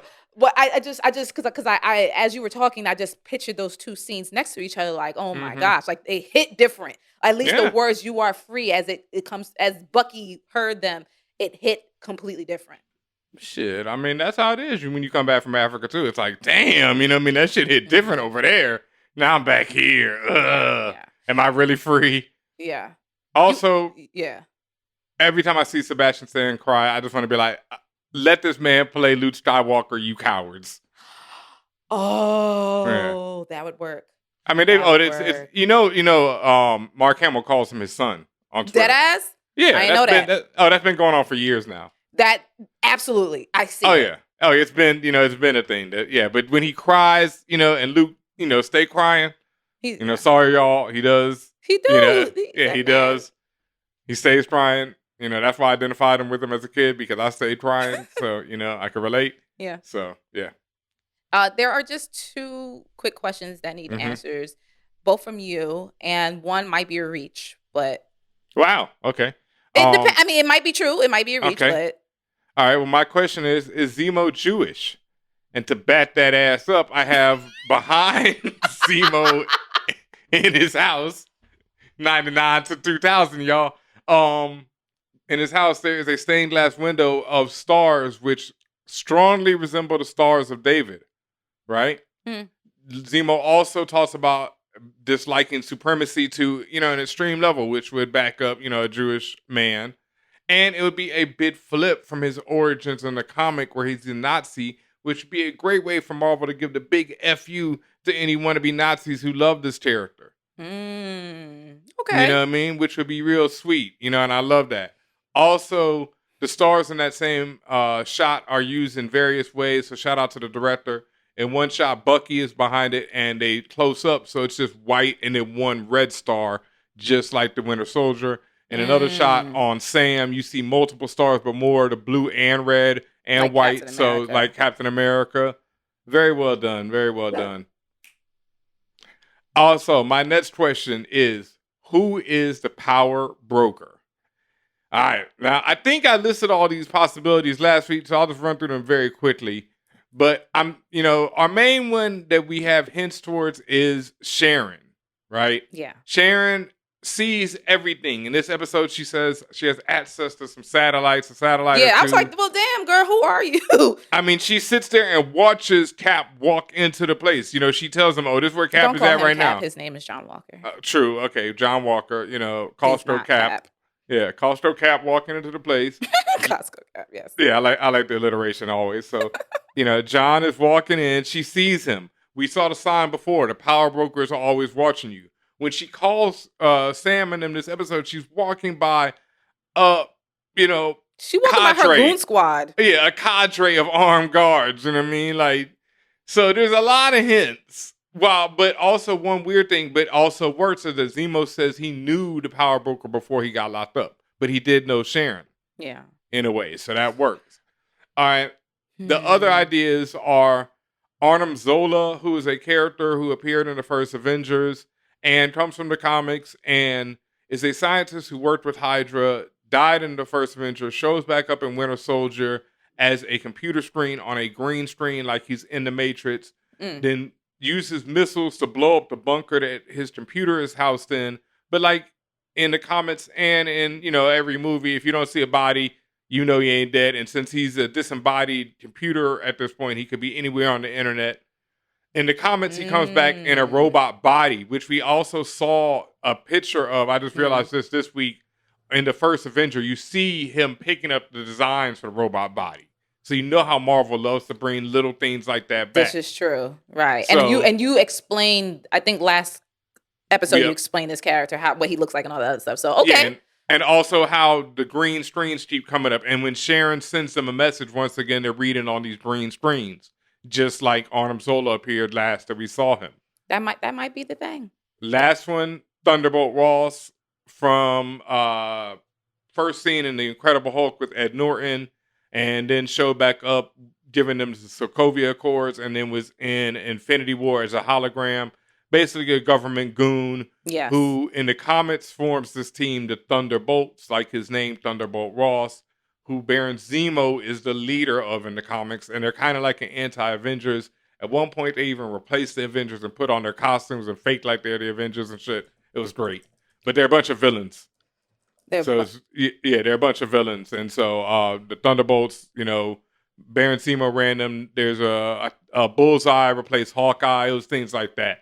But a bunch of established villains. So people have been saying that because they're bringing back the Abomination from that Hulk movie, he's going to be in She-Hulk. And people like Zemo, people love him, so they want to see more of him. You know what's interesting is, remember how when they first went to Madripoor and Sam Wilson decided or they disguised them as Smiling Tiger, right? In the comics, Smiling Tiger was actually part of the Thunderbolts. Yes, he was. There's a bunch of characters have been Thunderbolts. They're basically like Marvel's version of the Suicide Squad. I see. Okay. Yeah. So they're like villains turned heroes and anti-heroes. It'd be even ill if the government, since the government is forming this team, they get Zemo and then put John Walker on this team as U.S. agent. Yes. Yep. Yeah, I know. Wow. Oh, it's coming. I fully believe that John is going to survive this series and become U.S. agent at this point and still work for the government. After everything they did, they're not going to kill him off. No. And just as, like, I think he's going to work as U.S. agent like how Steve was without the stars and stripes. Like, something about his uniform, even this episode, I guess that's more of Easter, but I'll just point it out now. John's uniform, I guess it's been every episode, but it's featured prominently that he has the black American flag, black and white American flag on his patch. On his patch on his shoulder. Patch on his shoulder, yeah. Soldiers, a lot of soldiers wear that, yeah. Yeah, if you were watching twitch.tv/For All Nerds, you would see me pointing to my shoulder so you'd understand what I'm talking about. But anyway, the black and white American flag is used to represent no quarter given, which basically means no prisoners. You know, we killing them all. Take no prisoners. Let God sort them out. In recent years, it's been a blue line has been added to it to represent Blue Lives Matter. John did not have that, so John ain't about that life, allegedly. But John is about that no quarter life, which also, you know, the Flag Smashers were about. So he got what he was given. So, you know. Yeesh. Well. Yeah. We got to talk. Happens. We did a good job talking about some of the concepts about all of the different characters that show up, but there's just a few more things we want to mention. Yeah. Again, just going back to Io and Adora Milaje, all the badassery, the sheer badassery was just, I mean, we've gone through that. But I watched that fight like 3 times already. Yo, like that's again, top Marvel fight scene up in there. But I want to say, once again, when we talk about the comedy, Io literally disarms Bucky. And keeps trying, because she tried to do it with the spear. And then when he blocked the spear, until she does like the pressure point type. Yeah, stuff, but I think she was hit. She was going for the pressure point with the spear first, and then he blocks it, and then she comes with the hand. Right. Nice with it. Just nice with it. Just the fact that she literally did it, and the look on Bucky's face, like, damn. Like and in my head, I was like, they could do that, and then on screen, they was like, did you know they could do that? That's what I'm saying. Bucky was like, yo, I thought we ain't had no secrets, you know. You ain't never touched me like that before. Stop. It felt different this time. Stop. Besides that, maybe it was Io, or maybe it's Shuri, who knows, or maybe it was just his time being there. How Bucky was taught Wakandan, because Bucky actually speaks back in Wakandan to Io after they're going back and forth, very bilingual, very cute. I liked it. His time there. I mean, just in general. His time there. Okay, right? We're skirting over that, but just in general, like I love the integration of Wakanda. And obviously of the Dora Milaje, and just the concept of, I told y'all when they first showed Io and they had the choke, they had that like I had chills because I was back in 2018. I was back in the Black Panther mode, and just anything you could do to integrate them into the main story, I love, and it makes sense. And this, like, even though we saw it in Black Panther, this is our first time to really see the Dora go to work. Like, go to work. Like, we've seen them go to work, and then when Killmonger came through, he was kind of beating their ass a little bit. Yeah. He was souped up. Yeah. He was a little teed up. But to see them in their element, hoeing, oh my God, hoeing it. You gonna put me on my element? I love it. I gotta slap a bitch nigga, I'm gonna make it look sexy. And boy, made it look sexy for real. When it comes to Zemo, I gotta use this meme. This nigga spitting, okay? Because he's been saying some tough stuff. Like he's been having bars throughout the series since he popped out or since he got out of jail. He says, and rightfully so, Sam questions him on a lot of what he says, which I also appreciated. But one of the things he says is the desire to become a superhuman cannot be separated from supremacist ideals. Using the example of John Walker, he seizes that opportunity to take, or at least take, the vial of the super soldier serum for himself. Once he sees it, he generally sees going after Zemo, going after the Flag Smashers and all that, his way or the highway. And this is my own personal view because I don't like him, but he's a jealous bitch who talked down to Bucky for having a super soldier in him, a super soldier serum rather in him. Because he was like, when he went face to face with Bucky, when Bucky tried to stop him from entering the hall, he was just like, oh, so you think this is easy for you, right? Because you a super soldier and that. And then of course now he sees an opportunity, he's going to take it. You see the question that he presents to Lamar when he was like, well, if you had an opportunity, would you take it? And Lamar's like, hell yeah, real quick, which is a contrast to when the question is asked by Zemo to Sam, and Sam was just like, no. Very quick.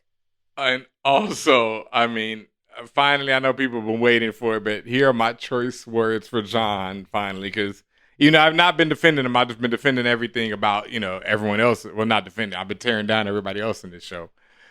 But let me say this about John. What a bitch asshole right there. Because my man straight up is like, it only took 4 episodes. Thank you. Oh, I mean, no, I've accepted that he's a bitch asshole. What I've also accepted is that most of the people on the show are bitch assholes. And that's what other people and most of the characters in this universe are bitch assholes. And that's what most people are not accepting. And that's what I'm, trying to illustrate to people right here. But back to the point. When my man says, yo, what's good, Lamar? Would you drink that shit? Lamar's like, word up. He's like, true. Hold on a second.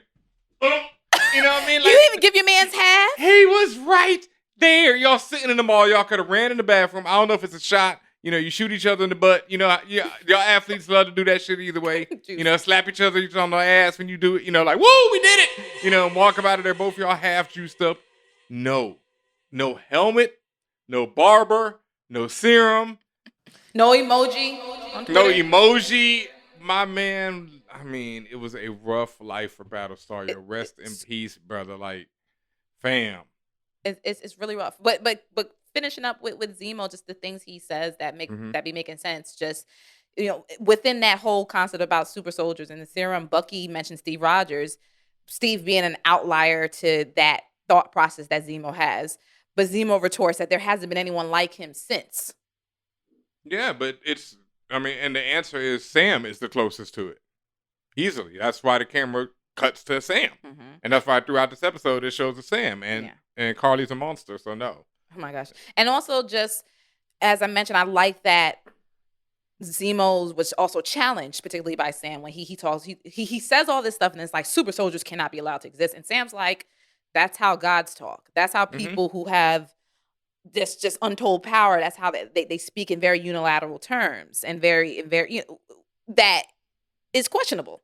Yes, only a Sith thinks in absolutes. The Jedi says while calling the Sith the people who think in absolutes, thus making an absolute. Yeah, I know the Jedi are hypocritical as fuck. But that's my point. Everybody is hypocritical as fuck and they're not understanding. Yeah. And again, John Walker is a mark ass because just how he approaches me, like, it's no respect. And that's the thing. I think at the end of the day, because I'm a very big on respect. Yeah. If you just respect me, we may have opposing views, but if you respect me, I could potentially rock with you and listen to what you got to say. He's disrespectful. He spoke disrespectfully to the Dora. He called these serious pointy sticks. Do you know what you know the names of people who talk like that? Colonizers. Wow. I mean, you know what America is? A colonizing country. You know what Steve Rogers represented? A colonizing country. It was funny. I think this is more so just a callback when he says, "What's with all the knives?" Like, that's supposed to be funny, like when he was fighting the Flag Smashers. Mm-hmm. And literally after he says that, it cuts to Lamar freeing himself with a knife. Mm-hmm. You know, knives are Bucky's bread and butter. You see him when he's fighting, he grabs up. I know you love that scene with him messing with the knife in Winter Soldier when he goes off. And he did it in this one too. He did a lovely knife flip. It was beautiful. And it's also a callback to Howard Stark, and when he says that he tells Steve that Hydra won't come at you with pocket knives, and then Winter Soldier comes at him with a pocket knife. And so it's what's with all the knives. You know, Cap is always getting attacked. Oh, I know. CostCo Cap and regular Cap always getting attacked by knives. And that idea of John just being jealous and just how he goes about things is, you could, after Carly. Okay, fine. But we're talking about John right now. So, like, just the way, as you said, when he said they weren't even super soldiers, like, his head split open. Like, you saw the psyche split once he said that, and after he got his ass beat, because that like, first of all, you alluded to this earlier on, like maybe episode 1 or episode 2, I guess, and you were like, he's the type who's probably never came into any challenge really in his life, like a true challenge. Yeah. Here, he quickly got his ass whipped, and these are the same people that he just said pointy sticks to a moment ago. So he's embarrassed amongst other things, like these foreigners, non-super soldiers, women, people, at least from the way he was disrespectful to them, he may feel that they are probably beneath him. And through all of this, he's hit an actual wall from perhaps the first time in his life. Yep. And I pointed this out once again, like, people are like, "Oh, your boy." I'm like, this nigga ain't my boy. I'm just pointing out to y'all the facts of the situation. And I pointed out the facts of this situation from early on. I said that he is not a mediocre white dude. As they said, he's done all these great things. He just ain't fucking Steve Rogers. And who is? You know what I mean? And he's placed in a situation where Steve Rogers would have a problem with the door. You know, he would be in there fighting for his ass against 3 Door. And he's just, a regular dude. But that's also why, like, people who say, like, oh, he decided to take that serum. Well, he was already souped up when he was fighting and Lamar died, right? Yes. Okay. Like, oh, he decided to go crazy because of Lamar. He was so sad at Lamar. Like, I think that's just the icing on the cake. Yeah, no, it's just who he is. It's just like Carly. It's the same point. That's why I keep making the same point about the same, coin, same flip sides or the same side, whatever the fuck it is. Doesn't matter. The same person. Both of these people, are not Steve Rogers. They should not have this serum. They should not be playing the roles they're playing. Yeah. I think we need to take a moment to put on some sad music because, and this is going to be a flip for a lot of people who've been listening. Wow. Man. When it comes to Lamar Battlestar. Wow. First, Carly killed Lamar. And I actually felt really, really bad. I feel like, especially this episode, I really started seeing a lot more in the ways of feeling sympathetic for Lamar, because he has been trying to be the voice of reason this whole time. And really, he's generally had been out here seeming like he's just out here trying to function, and shit be going bad around him. Like when he was getting tennis ball by the Dora, like every time he gets in the fight, he's just in the background, just flying. Like he's just catching Cap L's. Gotta throw his shield to save him. He's catching L's left and right, and he's still like, "Oh, I'm gonna help you, John." And the reason why I was always so hard on him was not because I had this dislike for him. Like I've never disliked him like I dislike John. with Lamar, my problem with him was that to me he It was was close. No, I never had a dislike for him. My problem, let me use the word hate, Yeah. because I'm very much on the path to hatred when it comes to John. Yeah. But I never had that same energy for Lamar. I came at him and we made jokes about his hairline and all sorts of stuff. But to me, it was more like poking fun at a character that I was mad that he was running behind John. Because I felt like he could be more than just this Negro running behind John and interpreting things for John and doing John's bidding and go, oh, don't do that, John. But John ignores him, so he's just going to do it anyway. That's why I disliked about Lamar. John didn't ignore him. He's like, would you take the serum? Yes. Okay. Ben, really? He didn't ignore him on the part that he agreed with. But every time Lamar was like, well, I don't know. Let's think about this. Da-da-da-da. It was always... all right, and then John does what he want to do. So that was why I had some dislike for Lamar. It was because I just felt like he was just following behind this dude. And clearly, Lamar, you know better, or you know the way to go, and you're just letting him do things. Like, for example, if you look at the contrast between Bucky and Sam, forget right or wrong, just the way that people go about it, like how they challenge each other, whether it's to annoyance or otherwise, they still challenge each other and they make themselves think, yo, is this a good idea? Yes, Bucky had done things without people saying it's a good idea, like when he broke out Zemo. But for the most part, they try to have a conversation. They try to listen to each other until they don't, right? To me, it was just like Lamar was just the sidekick who he was just like, I'm trying to help you, fam. And it was just like, nah, I'm going to do what I want to do. I'm John. So I just felt like Lamar... I just didn't like that following behind type of energy that Lamar was giving. But towards that point though, I see why.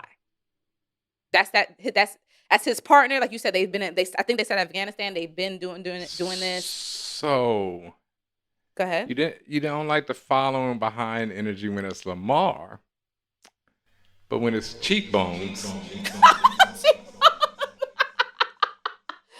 I'm talking about Lamar right now. Okay? I know you are, because the facts are my cheekbones here. Well, first of all, I'm not talking about follower. I became, first of all, Cheekbones just showed up. He been there like 4 episodes now. Cheekbones just showed up, okay? He been around, dog. Cheekbones just showed up, okay? He sat there and watched her blow up a building and followed. Why you do that, Carly? But no, but yeah, I don't know about that, Carly. Boom. Yeah. Here I am. Yeah. But I felt the way that I felt about Lamar. Like, I just felt like because he could potentially had a greater purpose than that. Seems like if Lamar had them cheekbones, it would have been a different feeling. No. And I will admit that perhaps I feel this way about Lamar is because he's black. Because he's I felt weird about him being a black man following behind Captain Confederate. Understandable. Yeah. So at the end of the day, when I really interrogate myself, that's what it was. Like, I just didn't like seeing that. Nope. And that's why I made, and really when you listen back to everything I've ever said about him, I was essentially making fun of the man. Like how you make fun of somebody on the block. Like, I was making fun of him, but I never said words to him like I was saying to John. So when original flavor Captain Confederate was doing laps around a black man, you ain't feel a way about that? That's not the same. Shut up. But yeah, it's not the same. Why? Because one's more attractive than the other. Running laps around someone and having playful banter versus someone says, "Hey, yo, don't kill them people over there," and you do it anyway. Like, that's he never said don't kill them people. Ben, you know what I'm talking about. He actually said kill them people over there. No, it's not the same. You're being weird. It's not the same. No, I'm only just pointing out things. And once again, Battlestar is an enabler. I will say that because he said kill them people. He said, John, you're built for this. And perhaps that's also why I had problems with him, because he's an enabler of anything. Yeah, definitely. He damn sure is. Yeah, but I still felt bad, and that's why I said do the sad song, because I'm glad to hear this because I've been defending him. Yeah. But you also talked about his hairline, so let's not act like that didn't come from you. I actually want to, that I was wrong. I think that's personal because I myself, before I had the locks, I had an afro. It was wild and crazy, and I never, ever, ever. I still to this day, I'll get them retwisted, but I ain't touching this. No blades. You know what I mean? Yeah. My forehead is big enough. The real point is we both said things about him where, and maybe you were lighter on him than I was, but I still felt bad at this point. To the point, now I felt like he was written as a tragic character. He was. He was written as a very, like, if you look at every episode he popped up in and how every time John said something wild, he kind of just looked at him like, yeah, yo. well, I guess. He gives him the major side eye when especially this episode. Oh my God. Everything John says, he's just like, what? What? Okay, John getting his ass whipped. Okay, John. Like, but he was written like a tragic character, so I am sorry for laughing at his hairline. And I actually kind of think Lamar deserves a little bit of justice. On the flip side of things, you can argue he got what was coming to him because he was an enabler, because he chose to rock with John, and because also he's a soldier and partnered by choice. So did he know what it was when he signed up? He damn sure did. But like I said, I've been calling for justice for Lamar for a long time now. And I'm glad I just wanted justice for his barber, that's all. And I wanted justice for him. I've been saying all these things. Yes, he's an enabler, but he was also the voice of reason. He's always had a good voice. I liked him I liked the actor playing him. I thought it was great. I loved his little, terrible fist bump with John. So, rest in peace. Play that sad music one last time and let's move on. And moving on to just really quick about Sam. I'm kind of tired of him talking about he can make calls and clear names and help do this and do that. And what authority? On what authority, fam? I mean, that's just, he's trying to stick up for the little man. I can do this all day. The words are cool. The words are cute. Yeah. Or would you say the words are pretty? Or like, what can you actually do? What could Steve actually do? But we believed it when he said it. Steve's a white man. Wow. And he was Captain America. Sam isn't. Not yet, anyway. Wow. Now, perhaps if Sam was Captain America, he took on the mantle and all that stuff, then maybe some stuff could be moved. So you would believe the white man. The white man over your own brother. This is why we can't have unity. I feel bad for his sister Sarah because she keeps getting roped in this shit. Just like when she called him, and that whole deal with the person in Madripoor went bad, and then now Carly calling her, threatening her children. And Carly, when Sam confronts her, Carly's like, I wasn't going to do that. Like, I was just like, but you still called Fam, she had to get up and move out the crib. She's terrorized. She don't ever forget that for the rest of her life. That a woman she don't know calls her and says, I'm going to kill you and your kids. You never forget that for the rest of your life. You're scarred. Yeah. Monsters. Yeah. Before the show, you made a good point about Bucky, how the timing of things with him, like, that flashback he has with Io, that was 6 years ago, they say.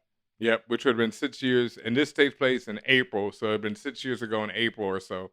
And then, at the most, it's January. Let's give him a couple months.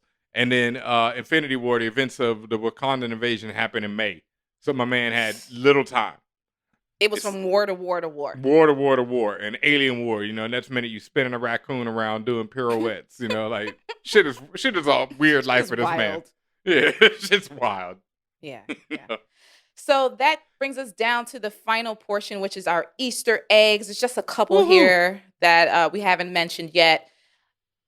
In the beginning and later, Zemo uses these candies that are called Turkish Delight. Want some candy? These are real candies in the real world. They are very expensive, difficult to make. They have different flavoring like bergamot, lime, lemon, things like that. Sometimes they're made with nuts. Like it's a delicacy, so it makes sense that Zemo has it, right? And he uses it when he first offers it to. I thought it just happened to be that way, but when he offered it to Bucky and Sam while Bucky and Sam were deliberating whether or not to turn him in, that's kind of a bribe right there in some ways. But he really, actually, Zemo used it as a bribe, and his way, which was incredibly effective and also very insidious.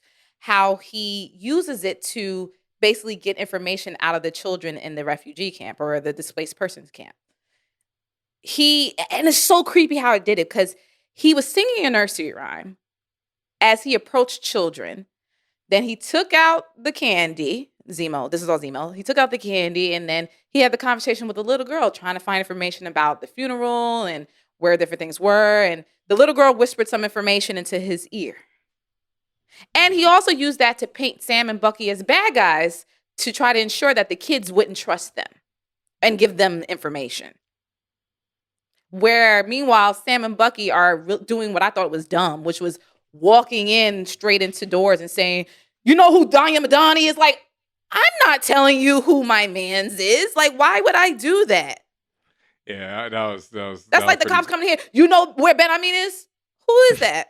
Yeah. We just watched the podcast. I don't know who you're talking about. I'm not sure who you're referring to. I don't know that man. But the reason why this is go ahead. Oh, go ahead. I don't want to cut you. Go ahead. Yeah, these non-loyal bastard ass kids over here. Which is the Easter egg moment, because Turkish Delight is the same way in the story The Lion, the Witch, and the Wardrobe. In Narnia, of all places, where the White Witch uses the Turkish Delight on the youngest kid to essentially get him to betray his family and allies and give up the information.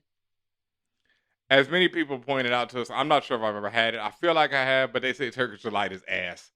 Like, people pointed out that. But it's also European, Twitter. So, different tastes for different people. Yeah, true indeed. Yeah, people might be like over there, ooh, it's popping. Like, I had French cuisine and I do not get it. I mean, the kids was going wild for that. I mean, they gave up their whole, like, that's another thing. Like, the Flag Smashers mission cannot be that effective if the kids who are there, give you up for some candy. I'm just saying, maybe you need a better message. Kids don't, unless you're sitting there training the kids. My only thing was, the one lesson that the kids should have been a part of the kids is don't take candy from strangers. Well, look. My mama taught me that when I was very, very little. And Carly says that these corporations are the supremacists earlier in the episode, which bugged me out because this is taking place on a Disney Channel show, which is, wild because Disney is one of the biggest corporations out there. And don't they own the rights to like Lion, Witch, and the Wardrobe and Narnia and all that stuff? I'm sure to everything. What they don't, they own the rights to. But at the same token, it's like Carly is saying this, but you should learn some lessons from Disney because Disney knows how to get the kids. Like, your message should have got the kids as well, because the kids gave you up for nothing. Yikes. Ugh, Lord. And another Easter egg, during the Doris fight, Zemo very smartly sneaks into the bathroom and locks the door, and he ends up escaping in some hatch that's under his bathtub. And when Bucky and Sam run into the room and realize he's gone, Sam yells out, "I can't believe he pulled an El Chapo." For those who don't know who El Chapo is, he's just very prolific. I don't even know where he is right now, if he's still alive or what, but he was a very prolific drug cartel master, kingpin, whatever term you want to use for him, who has been arrested many times, has escaped many times. And the similarities here to this episode is back in 2015, especially if you're on Twitter, you know about this. El Chapo escaped through a mile-long tunnel that his associates built that led from a shack outside to his jail cell. And it was an incredibly elaborate plan. There's people who were part of the whole thing who said like there was like a motorcycle that was in the tunnel that he hopped on. Then he went from motorcycle to an ATV that took him to a safe house, like a warehouse. Then someone took him to a plane. Then he went to several different countries. Like, it's just wild. And then to have that parallel to how Zemo just keeps having all of these escape plans and ways to get out of things. And also you need a lot of money to do stuff like that. So there's your parallels. Which Zemo also has, and also makes El access. Chapo. Yep, and also makes El Chapo canon in the MCU. Real quick, yeah, I mean, it does. He knows who he is, so obviously El Chapo exists in the MCU. Which also begs the question once again: where are the Avengers? Like, nobody wanted to stop his ass from tunneling out. They couldn't send Hawkeye for that one. That seems like a Hawkeye job, stop El Chapo. He kills Mexican cartels. At will, like that seems to be his man's flavor of the day, Anyway, before we get up out of here, there's just a couple things in the credits. I really like how the credit sequence has changed slightly every episode, beyond just like the names who appear. So just like little slight changes in the background and things like that, hints. But only the real big thing I picked up from this episode is that Florence Pusumba's name translates into Wakandan in the credits, which is a nice little touch right there. Oh, very nice. Oh, it's translated into Wakandan. Like how everyone's name, usually it wipes away and there's some information behind it. Yes. Her name wipes away to Wakandan. Oh, okay. That was a nice touch. Yeah. Very nice touch. that ends our... one last little okay, Easter... not ending yet. Go ahead. Yeah, because one last little Easter egg is the evil head tilt with Sam warns Bucky about Zemo's head tilting ways, and Zemo corrects his head tilt when he realizes that he's doing it while Sam is calling him out for it. Then later on, we see John Walker do the same head tilt while he is looking at the super soldier serum, and you might as well play that Kill Bill music over him right there because he was doing full villain. Wanda also did that head tilt in WandaVision when she was looking up at the drone. Yeah. So it seems that the head tilt is Marvel's way of saying, you're evil. Something in the milk ain't clean is what that means. So pretty much. Okay, so that ends our review of episode 4 of The Falcon. Another one. And The Winter Soldier. Another one in the bag. Thank you, everyone who stuck in there and is listening and arguing with us and deliberating with us and discussing with us. We appreciate you. Definitely shout outs to the fam that are always heavy in the chat on Twitch, twitch.tv/forallnerds. Remember, every Monday at 1 p.m. Eastern time, we go live with this show. We are in the chat room with you all as well. Benhameen usually talks on the For All Nerds handle. I'm under Grand Duchess T because I realized a lot of people didn't realize that was me talking, but that's me. Wow. Make sure that you are joining. First of all, make sure you're watching because I know it hits different when you see us talking. And also it's cool to speak with other people who are listening because they may share your views. You may come up with some new information. Who knows? Just have fun with it. We appreciate you. Be respectful. We appreciate you. Also, make sure you are subscribed to us on your favorite podcast platform. You have to subscribe to For All Nerds in order to listen to Views from the 616. We on damn near every single platform imaginable, including iHeartRadio, SoundCloud, Google Podcasts, Apple Podcasts, Stitcher. We all over the place. Make sure you are following us on socials at For All Nerds. Also, if you need to email us for some reason, maybe you have a question, I don't know, contact at forallnerds.com. And thank you, because every day we're getting more and more supporters. It is unbelievable, and I love it. Thank you to everyone who has been hitting us up on the on the Patreon page. That is our page where if you can support us financially, even if it's like $1 a month, we don't care. It doesn't matter. There's strength in numbers. Thank you. Patreon.com/forallnerds. When you're a member of the Patreon, you get special privileges. And also, everyone who's been hitting up that T Public page, that's all of our merch there with our incredible Views from the 616 logo, which you can now get on a variety of merchandise, a variety of variants. We even have a version that has a front and then back that has our tagline, the Blackest Podcast in the MCU on there. And other amazing, as Benhameen mentioned earlier, that Inclusion is Revolution, the Inclusion is Revolution design. We have that Storm Mohawk design. Like, we have so many incredible things by some incredible people, incredible artists who have been supporting us throughout the years. Thank you so much. Again, tpublic.com/stores/forallnerds. Follow me at Tatiana King. Follow him, DJ Benhameen, at DJ Benhameen. What else? Anything? Like I said, just make sure you are following us on twitch.tv/forallnerds. Thank you to everybody, like you said, who shows up every week and keeps that chat lit as long as you're respectful. We love it. You know what I mean? And definitely, and I think you have to follow if you want to chat with us, but make sure you joining the Twitch and following at the very least. If you can, subscribe to us as well. And also, if enough people get the chat popping, we always release free subscriptions. So definitely coming through. And shout out to everyone who's in the chat giving away subscriptions. Yes! Thank all the Carlton Matthews, thank you. Yep. And everyone else, there have been some other people gifting subscriptions, and just all the love that's going on in that chat, all the debates. I just love to see it, man, because we started our Twitch, we went heavy on our Twitch like a year ago, and it's just growing every day. And it's been so great to see everybody. I've been doing more DJ sets. We're working on getting Tatiana on there to game. Yes, I'm going to be on there to game. I'm probably... Yes. Oh, in fact, I'm going to start with Hyrule Warriors. Okay. Which is I just been obsessed with that because it's just soothing for me. Definitely thank you to our Uncolored page, our gaming editor. He has... First of all, make sure you're also subscribed and following our YouTube channel, youtube.com/forallnerdstv, because all of our interviews and reviews and everything that we've done visually is all there, including the gaming reviews by Uncolored Page. He is incredible. He is professional, and he knows what he's talking about. And he also earlier this week, he did a live stream of Little Nightmares 2. It was really fun. Shout out to everyone who came through and watched that incredibly scary game that I will never play, but it was cool to watch. So again, make sure you are part of the Twitch fam so you can join in all the fun. And so you can see our beautiful shining faces here every week. Monday at 1 p.m. Eastern Standard Time, we do the Views from the Six review. Thursday at 1 p.m. Eastern Standard Time, the For All Nerds show. There are 2 episodes left of Falcon and the Winter Soldier, and then we have a Brizache. Woo.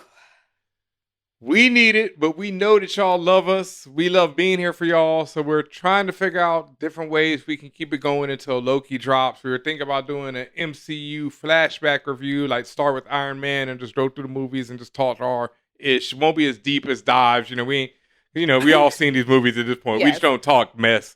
Maybe we also are contemplating starting our Star Wars podcast because we know that the Bad Batch is dropping in May. And then later on this year, it's just a multitude of things. And, we all end up for all of them. So, patreon.com/forallnerds. That can help us make these decisions. And just let us know. Let us know what y'all want. Talk to us. We'll be here on Twitch. We'll be here on the Twitters. Thank you as always. And that's Cosmic Cuba Gooden Jr. signing off again.